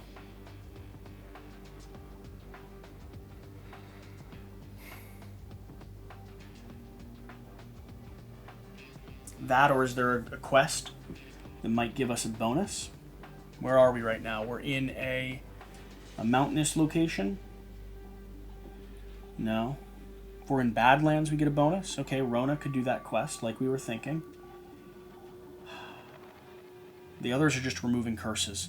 I think we see if we can take him out. Oh, but he's in a spot. Do we let him come to us? If we move into that location, we've got to fight his garrison and him. A little bit farther than I've been in the game so far, and I'm not I'm not exactly sure what my strategy is supposed to do now, because I've usually played up to Chapter 2 and lost. So how do I hold on to this? Questing seems obvious. Reduce the curses. Moving into this spot where there's a garrison that just seems like a death blow. I don't think I can take on the garrison along with the butcher. The issue is, though, Warlock's going to move in and is totally going to wipe out that spot.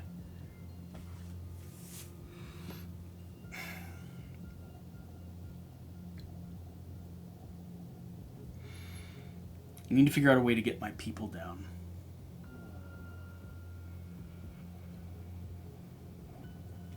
Maybe I resolve over here, go fight, move back. See how that works? So let's move here and explore. Set that up like this. Move, explore, let's see. Gain 2 salt, place 1 garrison. So 1 garrison, 2 salt. I'm going to be there. Okay, Rona. We're just protecting. It's kind of the initial plan. There's not a place for me to put a haven down. I do need to get the food, though, so let's go ahead and do the quest. Gain 1 food for every skull you roll. Discard this quest and draw a new one. For on Badlands, we're going to add a red die to our resolve. So we have a red. We have 2 more red. We have a purple. We have a blue. And we have a orange. Okay. We're going to be gaining 4 food. 5 food because of that. 3, 4, 5. We did not do the shield. That's okay, though. Discarding this quest and drawing up a new one. Let's see what this gives us. Expedition to the mainland. Solve. Gain 1 resource for every skull you rolled. Discard this quest. Okay, but now I can move my units because all this food is going to be able to give me some command action. And I spent that on a quest. I could also go to the market potentially. Alright. Just thinking with Baranth. Move them in. So let's do a command. Let's go ahead and do a battle. All of those units are moving right into this location. We're going straight up against a garrison. Garrison level 1 is just going to roll 1. Blank. We are not going to get a bonus. And in this location, we do not actually have any archery. But we are going to get a red, 3 blue, and 1 black going up against a blue and a white. This should be totally doable. Hit and a shield. All the hits I need. I just need 1 hit, or 2 hits. Lightning Bolt's going to let me reroll. Really, I could just keep those, and I could reroll these to try to get that shield that I need. There's the shield and plenty of hits, wiping them out, gaining another victory point for that, and all of these have currently moved into this location.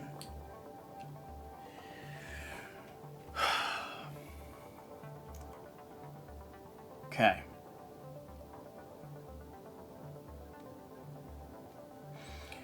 Moving over here.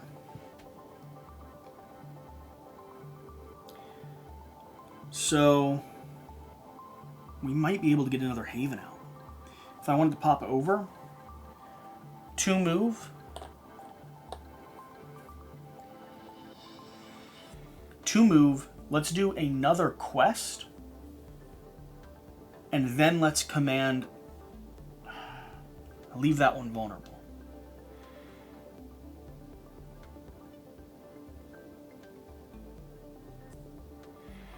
But I could put down a haven.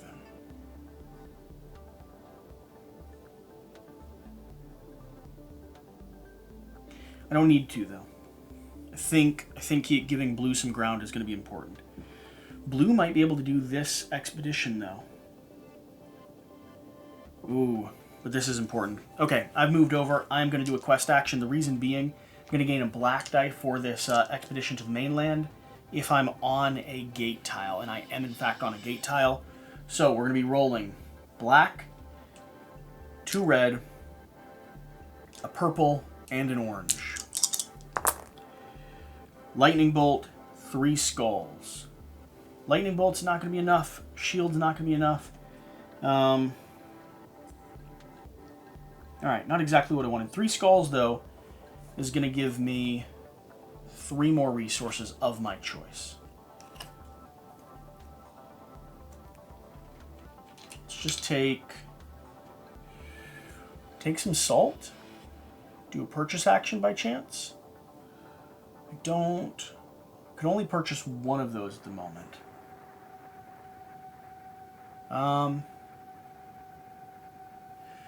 Yeah, I only have access to 1 of those. Okay.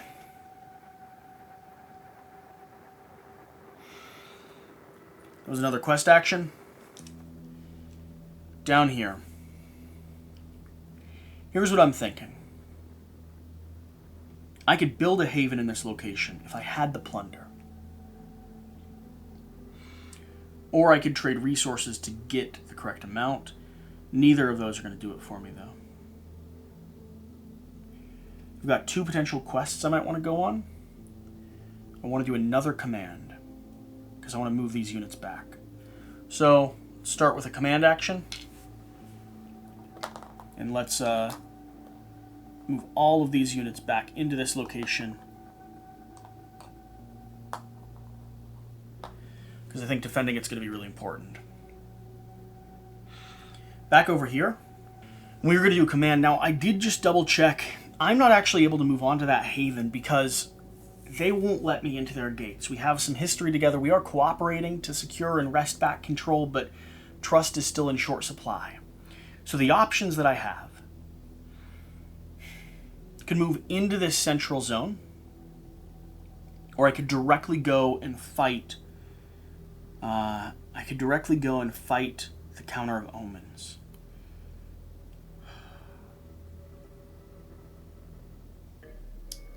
Both of those feel like bad ideas.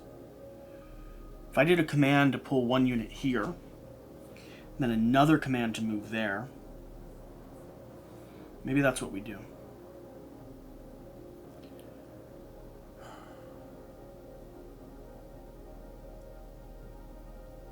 I think so.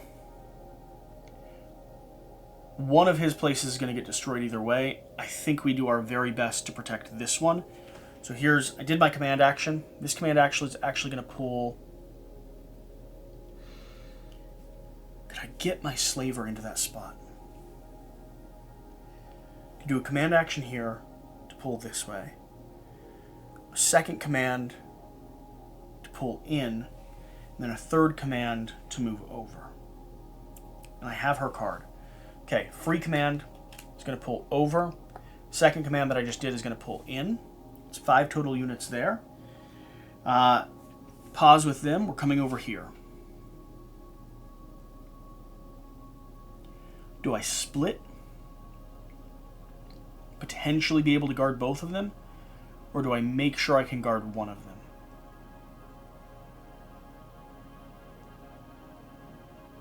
Oh, I could have flipped this to exchange a youngling with an Oathsworn after that last battle. And I could do 2 quests. Okay, I think we're going to do at least one of those quests. Nope. Oh. Okay, I think we're going to do at least one of those quests. We're going to do this one over here. 2 to solve. Definitely going to need the skull and the shield. I took that fist, though, to do this. 1 purple, 2 red, 3 blue. Oh, wait, I don't get the purple. 2 red, 3 blue, 1 orange. Got the lightning, got the shield. That's going to do 2 victory points. And I got the 3 skulls. So, 2 victory points moving forward. We succeeded. Remove one curse, discard this quest, and draw a new one. Where do we want a curse gone? Who's moving where? Just remove this one from the board. Drawing a new quest. Imperial Spy. Immediate. Empire gains 1 victory point for each haven on the map. Maximum of 7. Well, they're going to gain 7. 1, 2, 3, 4, 5, 6, 7. Disgusting. Solve. Remove all activation tokens from one legion. Discard the quest. That would be great. If your hero is on a hex with any garrison, +1. I'm not going to get the +1, but I'm definitely going to attempt that quest. That would be so critical. Because I could stop the Warlock. Okay. Over here. We're doing a command action. Paying a food. We are moving into combat with the Coven of Easebald. Alright. And if we destroy it, we're going to get this back, which would be also really, really important. Okay, we are fighting. There's no effect where we're fighting. We are going to have 2 archers with 2 whites, and we're immediately going up against 3 orange. I do gain a blue, though, for archery. 2 shields, 3 shields, and 2 hits. That could be excellent. 1 hit coming through, not going to do anything. 2 hits coming through. Pop, pop, down to 4 already. This is exactly what we want. Do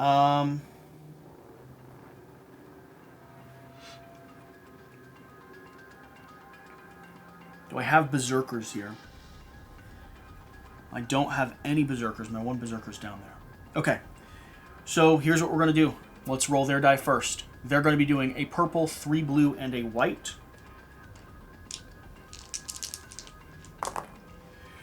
Ooh. It's a lot of damage coming my way. Okay. I'm going to be answering with 2 red, 2 white, and an orange. Oh, and they're going to be rolling 1 additional red because they have the skeleton there. Nothing from that, though.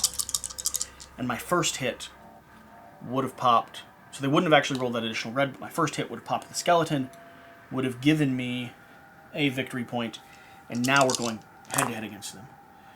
2 shields, 2 hits. Be 3 damage coming to me, 2 damage coming to them. Pop them down to 3. 3 damage coming to me. Let's take out all of my basic units. Let's see if we can secure this. Back to them. Purple, 2 blue, and a white.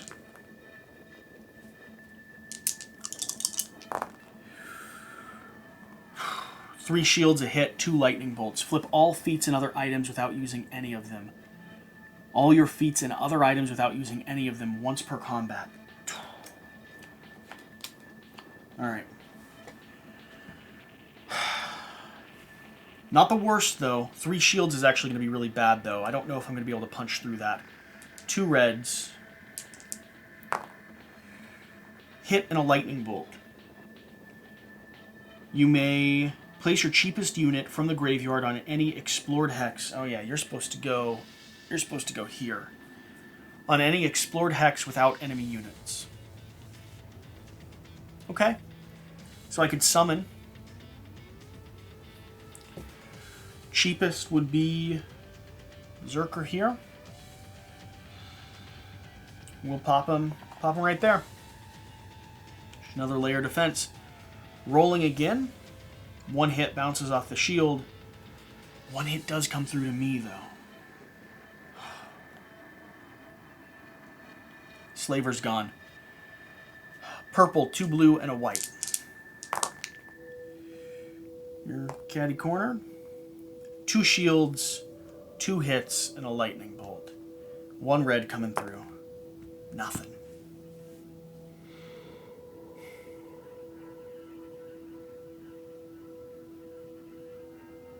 Okay. Got you down to 3. You've been destroyed. You still have an activation, though.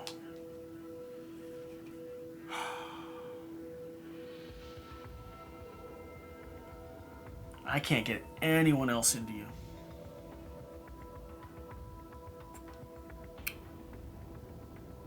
Darn.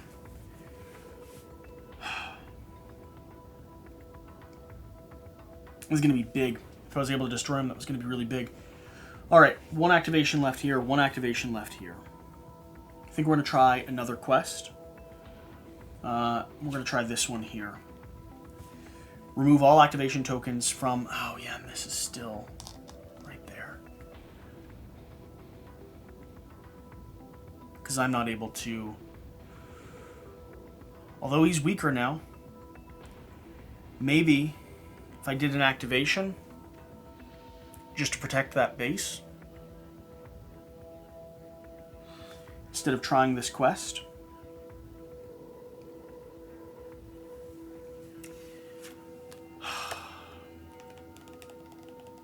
Let's try it. Let's do an activation instead. Move over here. Oh, I don't have the food I need to do that. I can't do it anyway. Man. Alright. Alright. This is my hope. 2 red, 3 blue, orange. To remove the activation from the warlock. 2 shields. That's enough. Nothing else achieves. I do gain the victory point though because of my standard ability. And the activation here from the warlock is going to be placed over to the side. Final activation here with Ronya.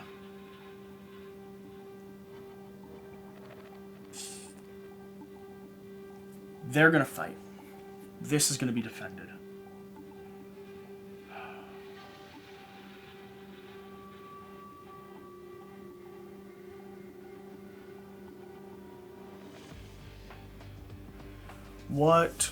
What can I do? Could quest again.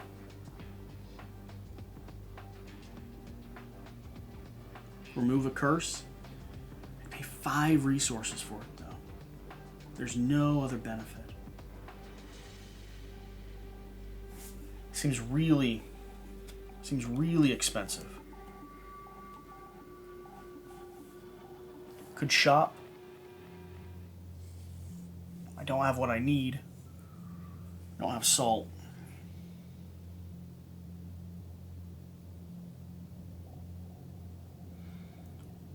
Oh, we're in a rough spot. Could do another command. Maybe we do that. So, command. Drop this to 2. Pop these over here. And let's move down. Activate Legions and Hordes, starting with a lower number. Warlock's going to activate first. Warlock's not moving at all. That's what I wanted, staying at the capital. Butcher's going to go next. Butcher's moving in. And we're going to fight. Can I defend my home? So, Butcher pops over here. Oh, Butcher's rolling 2 at the start for archery. Tower defenses is going to add a white die. Wall defenses are going to add sword. We are in a forest, so I could re-roll twice during the archery phase. So that could be big. And right now, I don't have any hunters in that location, though. So I'm just rolling ones. Okay. 2 blue. Shield, shield. Hit and shield. Both of us are just going to be neutral on this. Okay. Pushing forward. Let's roll them first. Black, purple, red, red, red. Black, purple, red, red, red.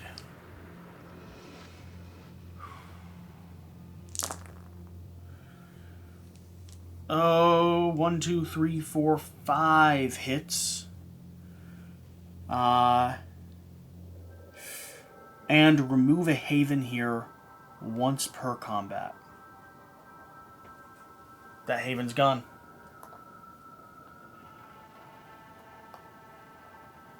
So the haven's been knocked out. I do need to resolve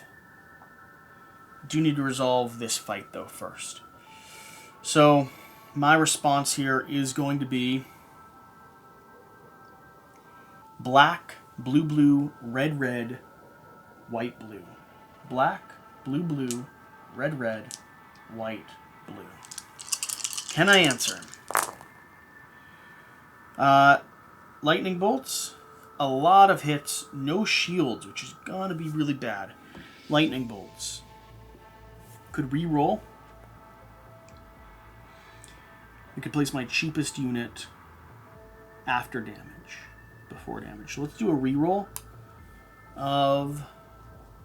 Let's try to get a shield. Still no shield. Slightly more hits. So, I'm doing 1, 2, 3, 4, 5, 6, 7 hits directly to him. He is not blocking any. 7 is going to be enough to wipe him out. But he's doing 1, 2, 3, 4, 5 back to me, which is also enough to wipe me out. So we're doing a clean sweep.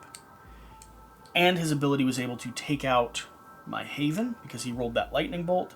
So that would have actually been okay if he hadn't got that lightning bolt. We'll destroy him though. I'm going to gain 4 victory points for doing so. So 1, 2, 3, 4. I'm not actually too upset at the outcome there. And then I get to place down one of my cheapest units.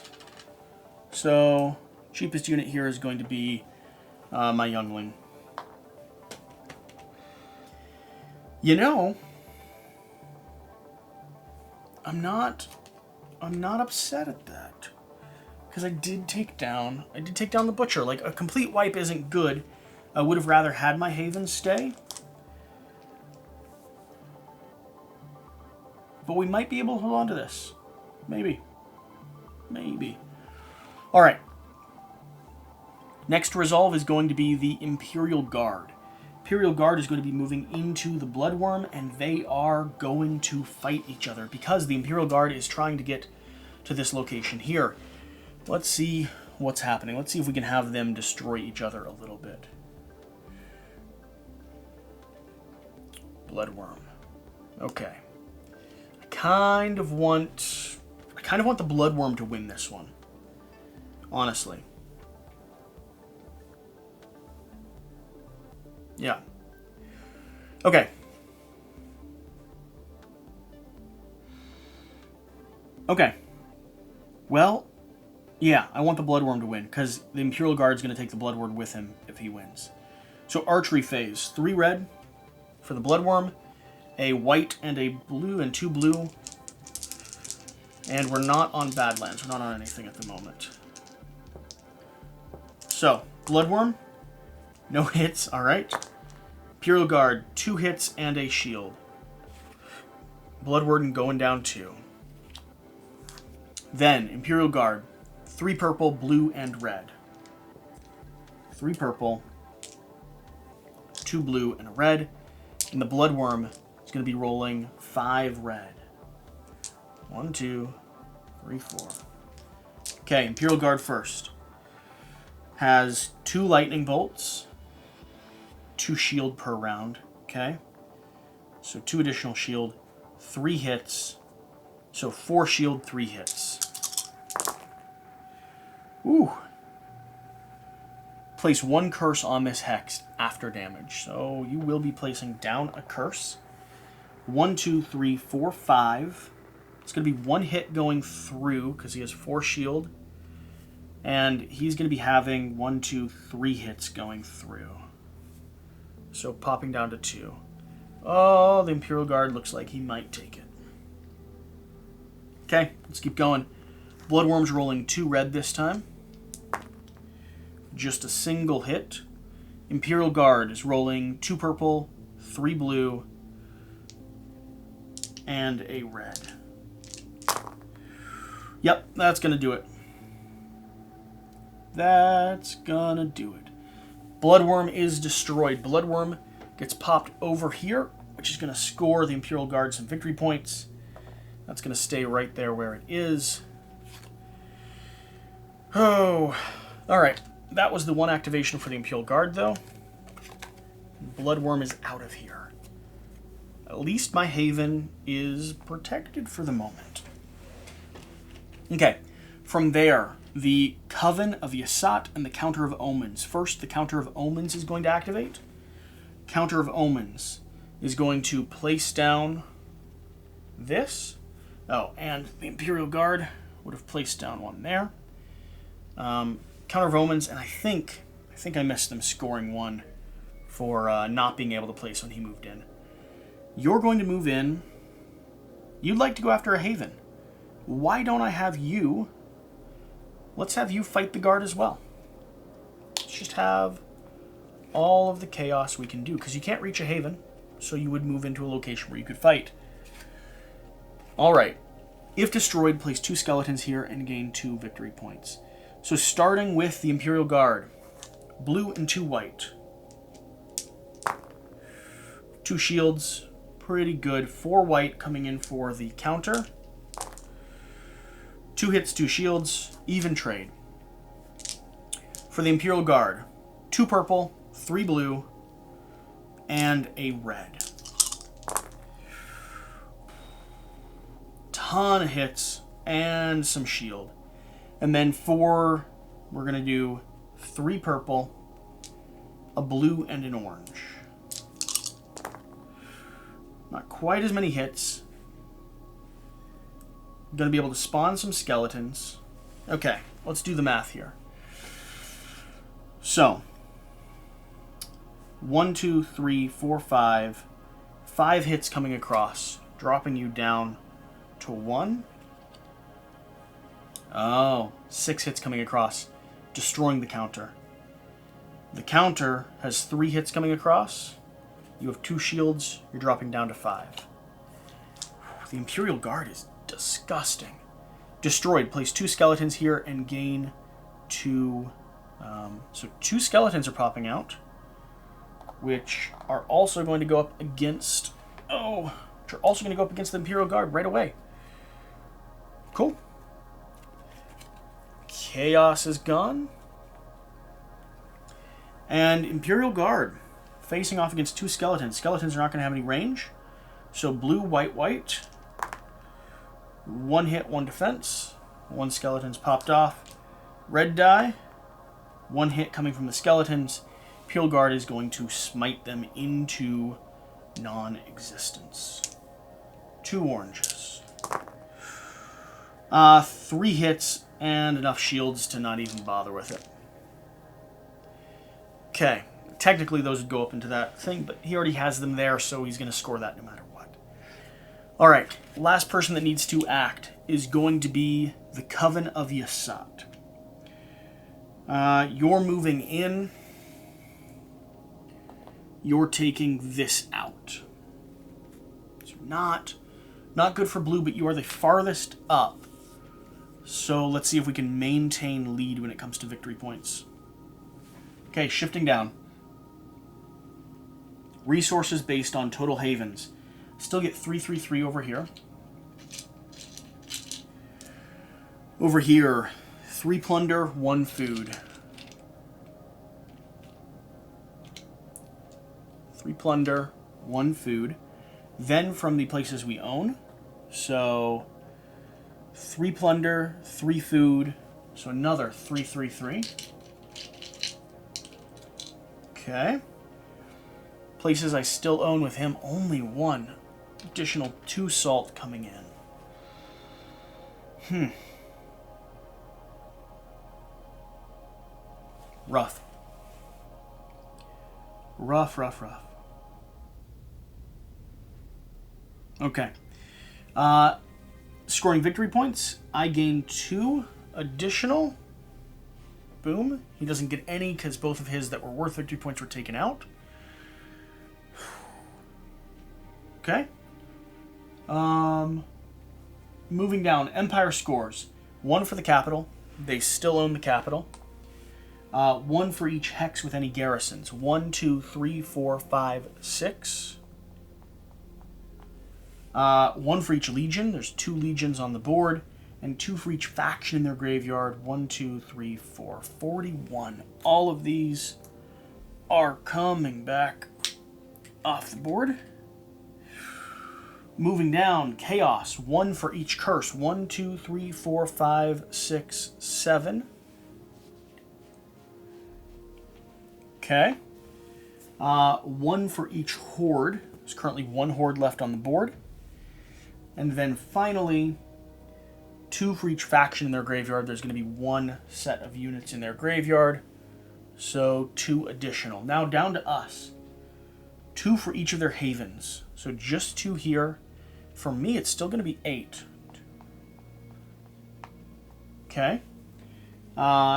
Special hexes. I already got my 2. And 5 resources. We need to take down the Legion. We're ahead of the Horde well enough. The Legion is going to become a serious problem. See what we can do. Alright, last cycle of this game.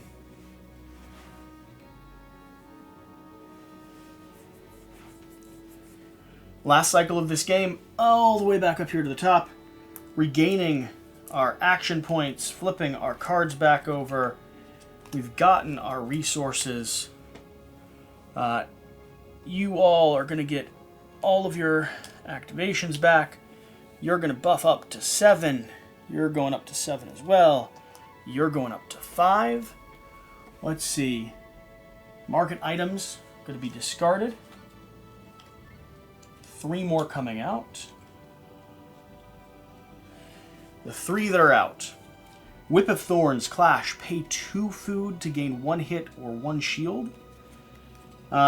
Sirit Leaves. Always discard this, or always discard this to add any 1 die to any of your outside of combat rolls. And then a Durich Witcher. Always discard this to remove 1 activation token from 1 legion or horde. A little bit of board control there. I've never fully survived to this phase in the game. So if I lose, let's just remember that at Chapter 2, I had won. But let's keep pushing through. Let's see if we can make it.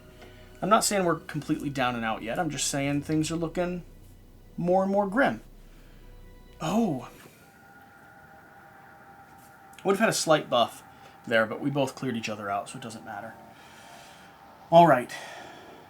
2 threat has been added. Market items have been reset. Let's go ahead and reset these quest cards. 3 quest cards coming out. Deepling allies, willing to fight, and Tuktan allies. Solve. Take this card. You may ignore the terrain effects of Highland hexes. Okay. Solve. Place 1 basic unit on each of your havens. Every other player can place 1 basic unit on any of their havens. And solve. Take this card in combat on a marsh hex. You gain +1 die. Now, I don't know if I've followed all of the conditions for all of these regions. I've been trying to. I don't have too many Badlands or stuff out, so I don't think I've missed too many, but let's see. Drawing the 4th event. At the end of this, we will signify the end of the game.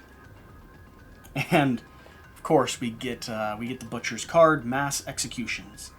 The fear of the Empire's revenge is growing among the rebels. Whole villages and settlements have already been burned down by the Butcher in search of you and your supporters. Every player destroys 3 basic units or 2 elite units from play or the reserve. Wow. Wow. Every player destroys 3 basic units or 2 elite units from play or the reserve.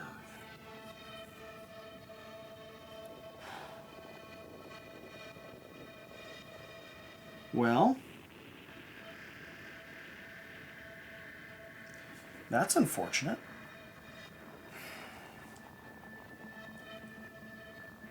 This is going into the Imperial Graveyard. That's going to be so many victory points for them. That's a guaranteed 4. We might lose to the Empire. I don't know how to feel about this. That is so...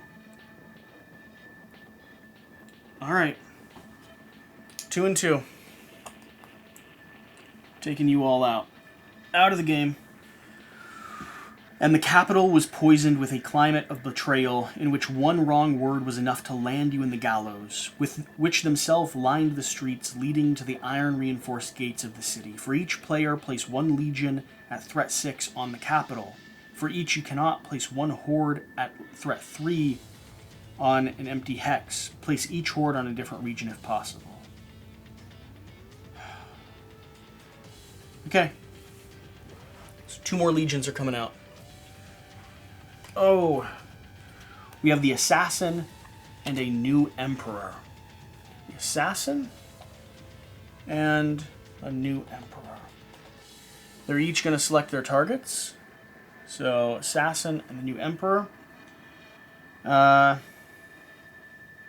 Emperor's target, I mean, this is pretty juicy. The Assassin's target...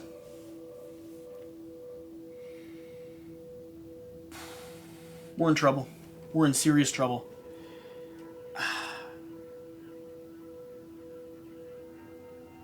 think we've had it. I mean,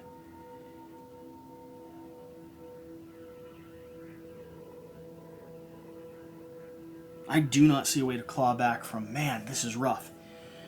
Threat level 6.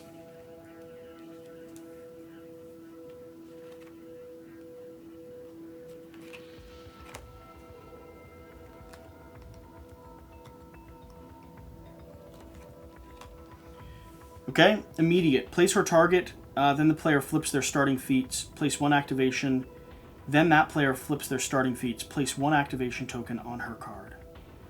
Place this target. Activate every legion. You do not need an activation token to activate.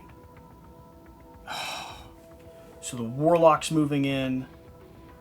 The Emperor would move down. The Guard would move in.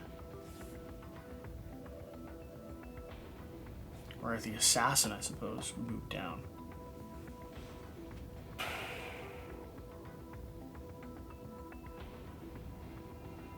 Well, let's resolve this battle. If I get wiped on this battle, I'm not gonna make it to the end. Man, I thought I did. Again, I've played those first 2 chapters 4 times.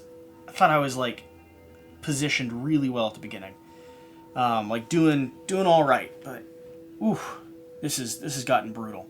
Let's try to resolve this. If I can take down the Imperial Guard, then I might stand a fighting chance. If I cannot, and he wipes me there, I'm not going to be able to scramble back control of the Legion. I just don't have enough. Don't have enough domination on the board. I should have potentially paid a little bit more attention to the Legion early on, or having the guard take out 2 of the Horde, I mean 2 of the Chaos, that was kind of a big deal. Because the Chaos is definitely on their back foot. They're not coming back. But the Legion is just overwhelming. So, let's resolve this battle and see what happens. White, 2 blue. I have 2 archers and I'm in a forest, so I could re-roll. Alright. Ooh, not bad. 2 blocks, 2 hits. 2 hits coming through. Let's knock you down twice. 2 blocks, doing 1 hit, or move 1 of you. Alright, straight up. Oh, and I need to add 1 because of the tower defenses. Would have been another block. We would have lost no one. Cool. I would have been good with that. Purple, blue, blue. Purple, blue, blue. Red, orange, orange. Let's see what the guard is rolling. Now, the guard decimated the other, those other hordes. So 2 shield, 4 hit. Coming after me, we're going to have a blue, white, white, white. Now all of these are flipped. because I got targeted. 2 orange and a purple.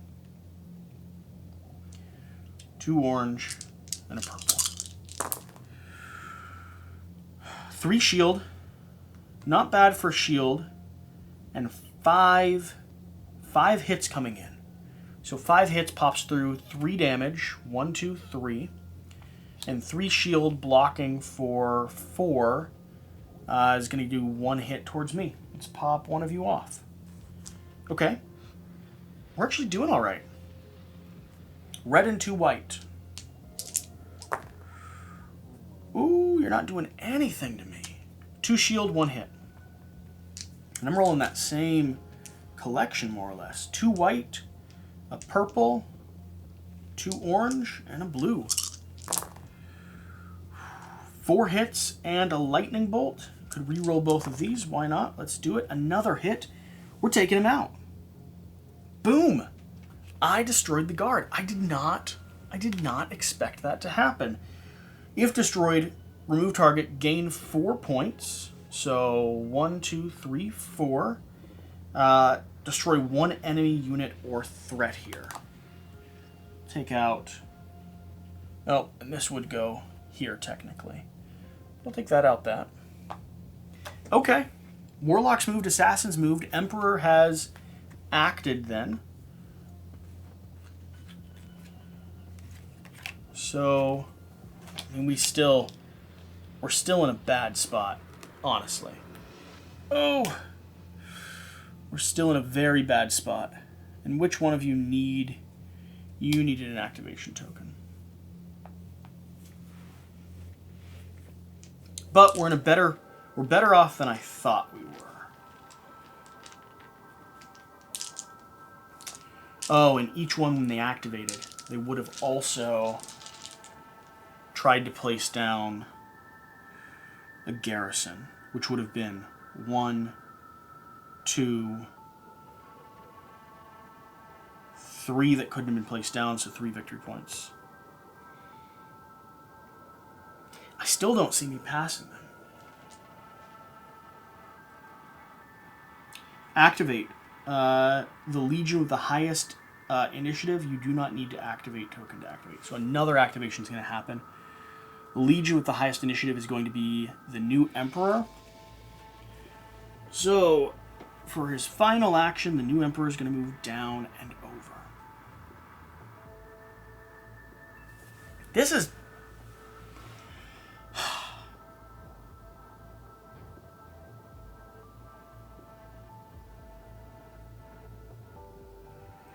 What can I get? 4...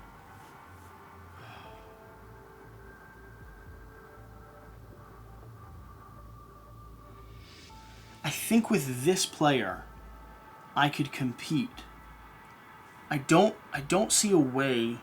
I don't see a way to get my tribesmen up to a point where I win.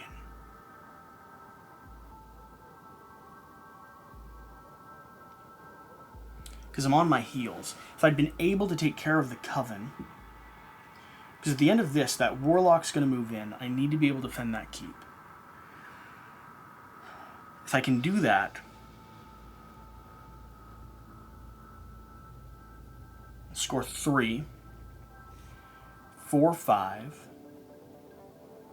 potentially discard a few resources for a few extra. But I'm still chasing this, and I'm not pulling this down. See, with orange, 1, 2, 3, 4, 5, 6, 7, 8, I'm tied with my keeps. So if I took out 1 or 2 of them, could get up to 3 or 4 ahead.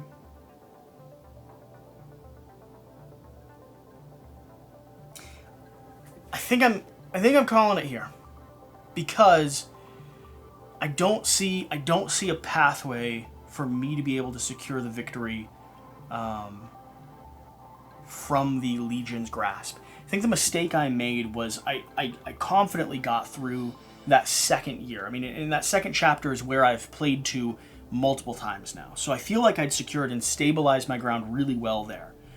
But then positioning so that I could hold on to the board is where I wasn't able to do it, and not clearing out enough of these keeps, not getting some of those early and easy victory points. I think that's the weakest. I think that's the mistake I've made here, because I don't see a good way to wrest back control from the Empire, especially not with the fact that they just summoned in 2 more characters. If it was Legion, or if it was Chaos that had summoned, then maybe potentially. So, I think that's going to be my shot at a solo gameplay. I certainly did better than I've done in the past. I was really hoping I'd be able to show off that I could actually win a solo game. I'm sure I made tactical errors and mistakes and, everything along the way. But I hope you've enjoyed this. I hope this showed off at least how the system runs, how it gets up and functions and flows. I really like the characters. I really like what's going on here. It is a lot to run as a solo player, I think, at least for me. There's a lot of choice moving onto the board, and I enjoy that, but having someone to talk through that strategy with here, I think in terms of this game was a little bit more rewarding. And also being able to pay attention to multiple sets of decks, multiple actions and resources and allocations. I think I need a few more swings at this before I was in a really good position to maybe give the game a run for its money. But if you've watched to this point, thank you so much for sticking around. Hopefully you've enjoyed this gameplay. Leave a comment down below, letting me know your thoughts, letting me know what I could have done differently to potentially, where did you see it going off the rails, I suppose. Whatever you do, remember to do the important thing, get out and play some games, and I'll see you next time. Thank you.